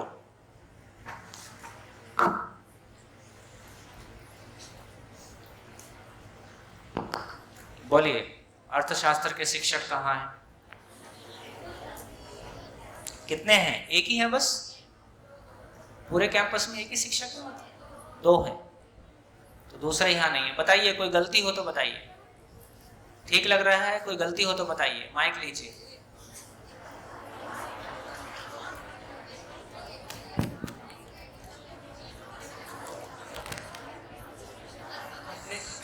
आपने जो शब्द है उसमें कोई गलती थोड़ा माइक ऊपर। आपने जो समझाया उसमें कोई गलती तो नहीं है, लेकिन सभी मानव 1 वर्ष से लेके 17 સુધી आप देख ले तो सभी मानव अर्थशास्त्र पे ही चलते हैं। सभी मानव अर्थशास्त्र पे ही चलते हैं, वास्तविक आपने जो समझाया उस पर नहीं चलते।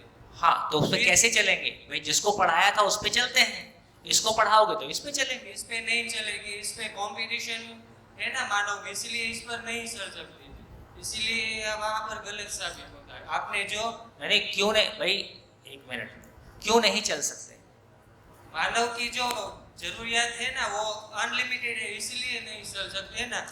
कंपटीशन सभी मानव। आज पहली बार आए हो कि शुरू से? शुरू से ही हूँ। तो फिर 4 दिन में क्या हुआ था? मैं 3 दिन से ही हूँ, शुरू के 2 दिन नहीं था। गई भैंस। 4 दिन से अपन यही चर्चा किए हैं, अभी भी आज भी काफी बार ये चर्चा हुई है कि अभी चर्चा किया ना कि गांधी जी ने कहा कि मानव सभी की आवश्यकता के लिए पर्याप्त है, लालच के लिए नहीं है। आप भी वही कह रहे हो कि लालच क्या, कंपटीशन। थोड़ी देर पहले ये चर्चा हुई थी कि जब तक मानव का अध्ययन नहीं होगा तो मानव को उसकी भौतिक और भावनात्मक आवश्यकताओं की पहचान नहीं होगी। एक बार मैं अपनी भौतिक आवश्यकता पहचान लेता हूँ, एक बार मैं अपनी भावनात्मक आवश्यकता पहचान लेता हूँ ना, सारा असीमित होने का कारण क्या है? फिर से एक बार बोल देता हूँ, देखो ये हमारे ध्यान में ठीक से आ जाए, नहीं तो मुक्ति नहीं मिलेगी। ठीक बोल रहे हैं, गलत नहीं बोल रहे हैं। जब हम सामान से सम्मान की तलाश में हैं और सुविधा से सुख की तलाश में हैं,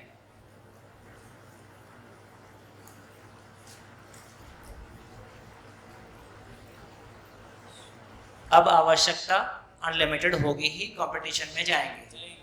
ठीक है, ये बात हमने किया था। इसी के साथ ही चलते हैं। हाँ, अब इसको हैंडल कर सकते हैं कि नहीं? हैंडल कर सकते हैं। तो कर सकते हैं। तो बात तो मैंने ये कहा था, यदि अपनी जिंदगी के चीफ गेस्ट बनना चाहते हो तो ये दोनों रिबन काटना पड़ेगा। लेकिन वो मानव एक्सेप्ट नहीं करेगा, सभी मानव इसे एक्सेप्ट नहीं करेंगे। पहले हॉल की बात कर लेते हैं जी। हॉल में कितने लोग इसको एक्सेप्ट करेंगे? यही बात आप 1 साल बाद इस सबको पूछ लेना, किसने एक्सेप्ट किया। देखो भाई, आपके लिए चैलेंज है।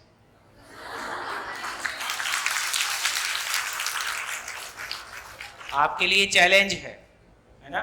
और आपके अर्थशास्त्र के टीचर कह रहे हैं, और ये ऐसा गलत भी नहीं कह रहे हैं, इनका एक्सपीरियंस गलत नहीं है, क्योंकि शिविर में भाव अलग रहता है और बाद में फिर आप खो जाओगे अपनी दुनिया में।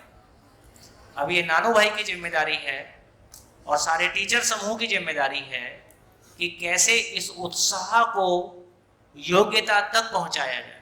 जी, यही मैं कहना चाहता हूँ सर कि सभी के लिए जो ये 7 दिन में सबको जो ज्ञान मिलता है वो 7 या 8 दिन के लिए सीमित रहता है।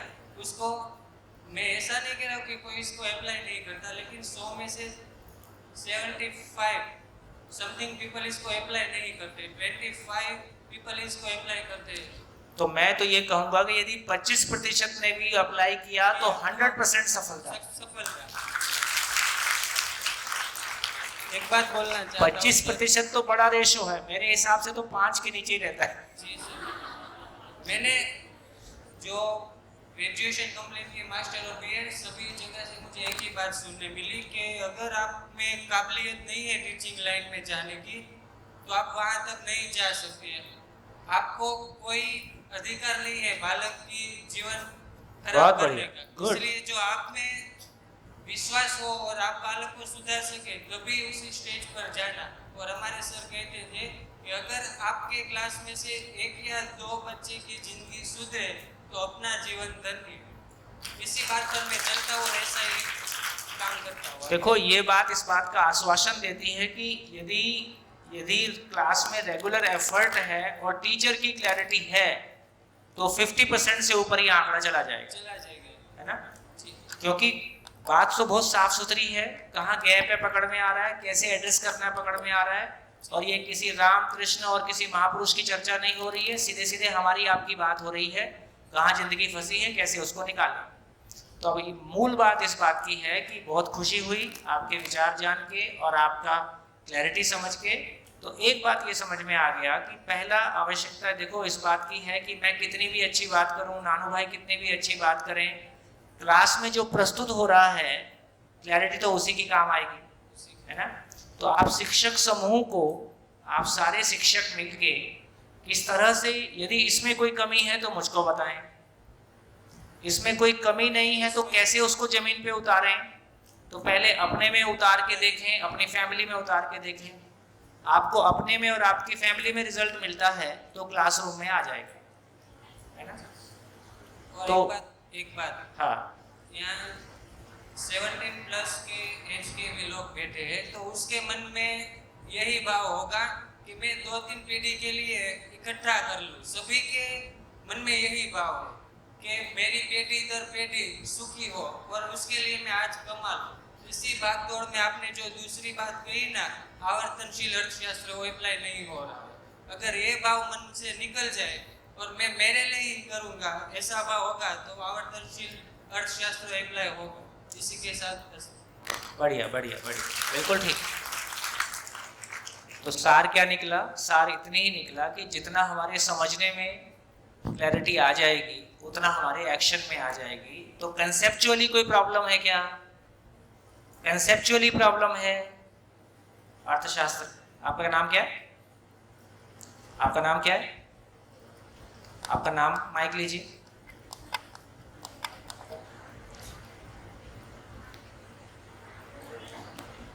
हेलो, मेरा नाम विपुल मकवाणा। विपुल भाई, तो विपुल भाई कंसेप्चुअली कोई गैप दिखाई दे रहा है? नहीं, कंसेप्चुअली गैप नहीं है तो फिर वो जो गैप है वो हमारा आपका है ना। तो एक पहला काम ये हो गया कि कंसेप्चुअली हमको लगता है कि बात ठीक है, प्रैक्टिसेबल है। हाँ, मेरी चेतना का स्तर, मेरी समझ का स्तर है ना, जैसे जैसे होगा। और यहाँ बिल्कुल नहीं कहा जा रहा है कि हमको पैसा नहीं कमाना है, जम के कमाओ, इतना कमाओ कि मशीन से गिनना पड़े पैसा, हाथ से गिनना ही ना पड़े। जम के कमाओ, लेकिन बिना प्रकृति का नुकसान किए, बिना आदमी को शोषण किए कैसे कर सकते हैं उसके तरीके धीरे धीरे निकालेंगे। और शुरू में थोड़ा बहुत नुकसान हो वो भी चलेगा, कोई बात नहीं, बिल्कुल आगे बढ़ो। समझ को कैसे साथ साथ चलाया जाए और धीरे धीरे अपने लिए रास्ते कैसे बनाए जाएं। यहाँ किसी तरह की कोई आदर्शवाद की बात नहीं हो रही है। आदर्शवाद का मतलब है कि सुनने में अच्छा लगे, प्रैक्टिसेबल ना हो, है ना। यहाँ सीधे सीधे व्यवहारवाद की बात हो रही है। जहाँ खड़े हैं, जहाँ समाज खड़ा है, जहाँ देश खड़ा है, उसके साथ इस समझ को समझते हुए कैसे एक एक कदम करके आगे बढ़ें कि 20 साल बाद हम एक मजबूत जमीन पे हों। हमने 20 साल पहले शुरू किया था, आज एक मजबूत जमीन पे हैं और मेरे जैसे कई सौ परिवार देश भर में हैं। तो जो कुछ आपसे कह रहे हैं कोई थ्योरी और क्लासरूम में कहने के लिए नहीं कह रहे हैं। बहुत सारे लोगों ने अपनी जिंदगी लगा के देखा है और अच्छे रिजल्ट पाए हैं। गुजरात में भी हैं, गुजरात के बाहर भी हैं। हाँ, एक संस्थान ऐसा खड़ा हो सके, अभी तक देश में ऐसा कोई संस्थान नहीं है। क्या पता ये लोक विद्यालय पहला, विश्व का पहला संस्थान हो जहां ये देखने के लिए मिल जाए, है ना। देखिए, खुशी की बात यह है कि यदि ऐसा कुछ हम कर पाए तो विश्व के एकेडमिक्स, देश के एकेडमिशियन यहाँ इस बात को शोध करने के लिए आए कि ये कैसे होता है। ये वालूकड़ की सफलता है। सुरेश भाई, हो सकता है कि नहीं? सुरेश भाई। सर, मुझे पूरा भरोसा है अगर गलत अर्थशास्त्र इतनी जम के सबने स्वीकार लिया, ये तो सही बात है, सभी के कल्याण की बात है, बहुत दूर जाएगा, बिल्कुल जाएगा।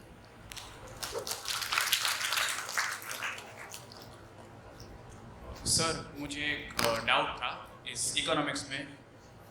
जैसे कि आपने कहा कि ये लालच का और वो सब आपने बात क्या? लालच। हाँ।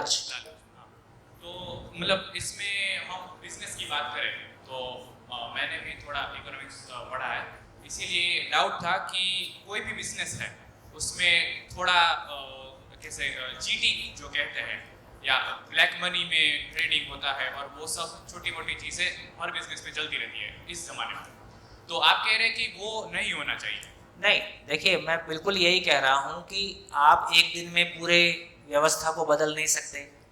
सारी व्यवस्था अव्यवस्था ही है, एक दिन में बदलेगी नहीं। लेकिन धीरे धीरे ही कोई ट्रांसफॉर्मेशन आएगा। तो यहाँ ये नहीं कहा जा रहा है कि आप अधिकारी आएगा उसको आप पैसा मत देना, उसको पैसा दे देना, और उसमें देते हुए क्या भाव रहे, ये मेरे ऊपर नासमझी टैक्स है। उस सामने वाले को मैं समझदार नहीं बना पाया, उसके लिए पैसा ही सब कुछ है। यदि मैं उसको समझदार, मानव होने के नाते मेरी क्या गलती है? मानव होना ही मेरी गलती है और मानव होना ही मेरी महिमा है। तो मानव होने के नाते जिन लोगों के साथ हम काम कर रहे हैं उस परिवेश में हमने सुविधा को फैलाया है, समझदारी को नहीं फैलाया है, इसलिए वो व्यक्ति हमारे साथ ऐसा करेगा। बहुत साल पुरानी बात है, हमारे मित्र एक वॉशिंग पाउडर का बिजनेस करते हैं। मैं उनके ऑफिस में बैठा था तो वो एक्साइज वाला आया, ये 98-9 की कोई बात हो, तो 5,000 रुपये ले गया। तो वो बैठे हैं तो थोड़ी बात हो ही जाती है, भी आप क्या करते हो। हमसे कोई पूछ ले आप क्या करते हो तो फंस जाता है और उसको फिर कहानी सुनना पड़ता है। कहानी सुन के वो चला गया। 20 दिन बाद वो आया और वो 5,000 रुपये लौटा के गया कि आप लोग इतना अच्छा काम कर रहे हो, इसमें मेरा भी कोई योगदान होना चाहिए। तो इसका मतलब है कि कोई भी है वो मूलतः आदमी है। एक बार की छोटी सी घटना, सामान्यतः अभी आजकल ऐसी आवश्यकता नहीं पड़ती है कहीं रिक्शा करना पड़े, कुछ ना कुछ अपनी गाड़ी, कोई ना कोई किसी की गाड़ी में ही होते हैं। तो एक दिन ऐसी आवश्यकता पड़ गई कि रिक्शे से कहीं जाना पड़ा, 4-1 किलोमीटर की यात्रा होगी। तो रिक्शे में बैठा हूँ तो मेरा अक्सर वो मन रहता है कि सामने वाले की परिस्थितियों को जानने का, कितना पैसा कमाता है, उसका घर कैसे चलता है ना, बच्चे की फीस कैसे देता है, किराए का मकान कैसे लेता है और क्या करता है। ऐसा मेरा एक मन रहता है, कभी ऐसा मौका मिल जाता है तो बात कर लेता है। तो उससे मैंने बात करना शुरू किया, वो भी पूछ लिया आप क्या करते हो। तो जब तक हमारी यात्रा समाप्त हुई तो रिक्शे वाला कहता है, बाबूजी आप इतना अच्छा काम करते हो, मेरा भी उसमें कोई योगदान होना चाहिए, तो किराया नहीं लूंगा। रिक्शे वाला ये कहता, जो अपने श्रम से खींच रहा है वो भी ये कह सकता है, ये अद्भुत बात है। तो इसका मतलब ये है कि जिसको हम छोटा आदमी मानते हैं वो कितना बड़ा आदमी निकल जाएगा हमको भी अंदाजा नहीं है। तो ठीक है, तो ये बात यहाँ ये बोल रहे हैं कि जो भी तमाम अव्यवस्थाएं अभी बिजनेस में है, देखो किसी भी बिजनेस को करते हुए हमको नंबर 1 और नंबर 2 मैनेज करने में सारी ऊर्जा लगी रहेगी। हमारी ज़्यादा ऊर्जा क्रिएटिविटी में लगे, उत्पादन में लगे और किसी चीज़ों में लगे तो क्या होगा, मानसिकता में क्या चेंज आएगा। अभी बिजनेस करते हुए हमारी मानसिकता क्या रहती है, अभी बिजनेस करते हुए हमारी मानसिकता संग्रह की होती है। मेरा टर्नओवर, मेरा प्रॉफिट कितना ज़्यादा रहे और फिर वो किसी भी तरीके से आ जाए। इंजीनियरिंग कॉलेज के बच्चों का एक शिविर हो रहा था, उसमें ये बात चल रही थी कि क्या क्या गलत हो रहा है। तो फिर ये भी निकल के आया कि ये फोर्ब्स जैसी मैगजीन में जो वर्ल्ड में सबसे अमीर आदमी और एशिया में सबसे अमीर आदमी, ये जो सूची आती है ये गलत है, क्योंकि पैसा कैसे कमाया इसमें ये पता नहीं चल रहा है और टर्नओवर दिखाना ये तो फाइल का काम है। तो इसका सही तरीका क्या हो। तो लड़कों की तरफ से बात आई कि किसने कितने लोगों को रोजगार क्रिएट किया और प्रकृति में क्या योगदान किया और देश में क्या योगदान दिया, इसका कोई मूल्यांकन होना चाहिए, है ना। कोई मेहनत कर रहा है उसका मूल्यांकन के आधार पर उसका सम्मान होने में कोई बुराई नहीं है। तो इसका अर्थ ये हुआ कि एक बिजनेसमैन के रूप में मेरा सेंटर पॉइंट क्या हो। अभी सेंटर पॉइंट ये है कि पैसा कितना होगा और फिर सेंटर पॉइंट क्या शिफ्ट हो जाएगा, इस देश और समाज की व्यवस्था में मेरा योगदान क्या है। जिस दिन एक आदमी देश और समाज की व्यवस्था को समझेगा, फिर कुछ भी करता है, फिर वो खेती करता है तो अपने योगदान को देख के खुश हो सकता है, बिजनेस करता है तो अपने योगदान को देख के खुश हो सकता है, उसके साथ टर्नओवर जुड़ा ही हुआ है, उसके साथ उसका फैलाव जुड़ा ही हुआ है। तो हमारी मानसिक संकीर्णता केवल पैसा, भी सभी तरफ केवल पैसा ही उपलब्धि है। जिस गेम में खेलने से पैसा मिल गया वो गेम बड़ा, जिस पद पे जाने से ज़्यादा पैसा आ गया वो पद बढ़ा, जिस बिजनेस को करने से पैसा आ गया वो बिजनेस बढ़ा। तो पैसा छोड़ के कुछ समझ में आया है ये कहना बड़ा मुश्किल जाता है। तो अभी ये क्लैरिटी बन रही है कि ये नहीं बोल रहे हैं कि पैसा नहीं कमाना है, लेकिन पैसे के साथ साथ मेरी भावनात्मक आवश्यकता, भाई पैसा ही यदि पैसे तक हम सीमित हैं तो शरीर की आवश्यकता पूरी हो रही है कि मन की आवश्यकता पूरी हो रही है ना। जैसे ये एक विद्यालय है, यहाँ पे टीचर्स को जो भी सैलरी मिलती है, सैलरी की एक सीमा है, सिस्टम की एक सीमा है, लेकिन शरीर की आवश्यकता, सैलरी किस चीज की आवश्यकता है? शरीर की आवश्यकता है कि मेरी आवश्यकता है? सैलरी शरीर की आवश्यकता है, तो मेरी आवश्यकता का क्या होगा? मेरी आवश्यकता मेरे हाथ में है, सैलरी फिर भी सिस्टम के हाथ में है, मेरी आवश्यकता तो मेरे हाथ में है। तो मैं कितना अधिकतम उपयोगी हो जाऊं, है ना, ये मेरे हाथ में है। उस ढंग से देखेंगे तो जीवन की तृप्ति, जीवन तृप्ति वाला काम, जीवन तृप्ति की आवश्यकता शिक्षक को भी है, माँ बाप को भी है, बिजनेसमैन को भी है, एग्रीकल्चरिस्ट को भी है, गवर्नमेंट सर्वेंट को भी है, हम सभी को है। तो जीवन तृप्ति का अभी कोई चीज हमारे हाथ में नहीं है। रिटायर होने के बाद हाथ में कुछ नहीं रहता है। तो रिटायरमेंट के बाद भी मेरी जिंदगी में खुशबू बनी रहे और अंतिम सांस तक मेरी जिंदगी में खुशबू बनी रहे, तो जीवन की आवश्यकता, जीवन तृप्ति को पूरा करना मेरी जरूरत है। और सारी शरीर की आवश्यकता शरीर को बनाए रखने के लिए है, और सारा शरीर का मतलब जीवन तृप्ति को पाने के लिए साधन है। एक दिन शरीर मरेगा ये पक्का है, लेकिन जीवन तृप्ति आ जाए तो शरीर का काम सफल हो गया। बढ़िया, धन्यवाद, नमस्कार, फिर मिलेंगे। सहयोग राशि दी हुई, खूब खूब धन्यवाद। और अभी सोम भैया ने बात किया कि ये विश्व का सेंटर बन सकता है, तो बात निकलेगी तो दूर तलक जाएगी। लोग बेकसर उदासी का सबब पूछेंगे, ये भी पूछेंगे कि तुम इतने परेशान क्यों हो। लोग जालिम है, हर एक बात का ताना देंगे, बातों बातों में मेरा जिक्र भी ले आएंगे, बातों बातों में मेरा जिक्र भी ले आएंगे। उनकी बातों पे का ध्यान मत देना, वरना चेहरे के तबासुब से झमक जाएंगे। बात निकली छे, यहाँ से जो बात निकली है कुछ ना कुछ तो होना ही होगा कि नहीं? बस चलो चाय पी के आते हैं वापिस।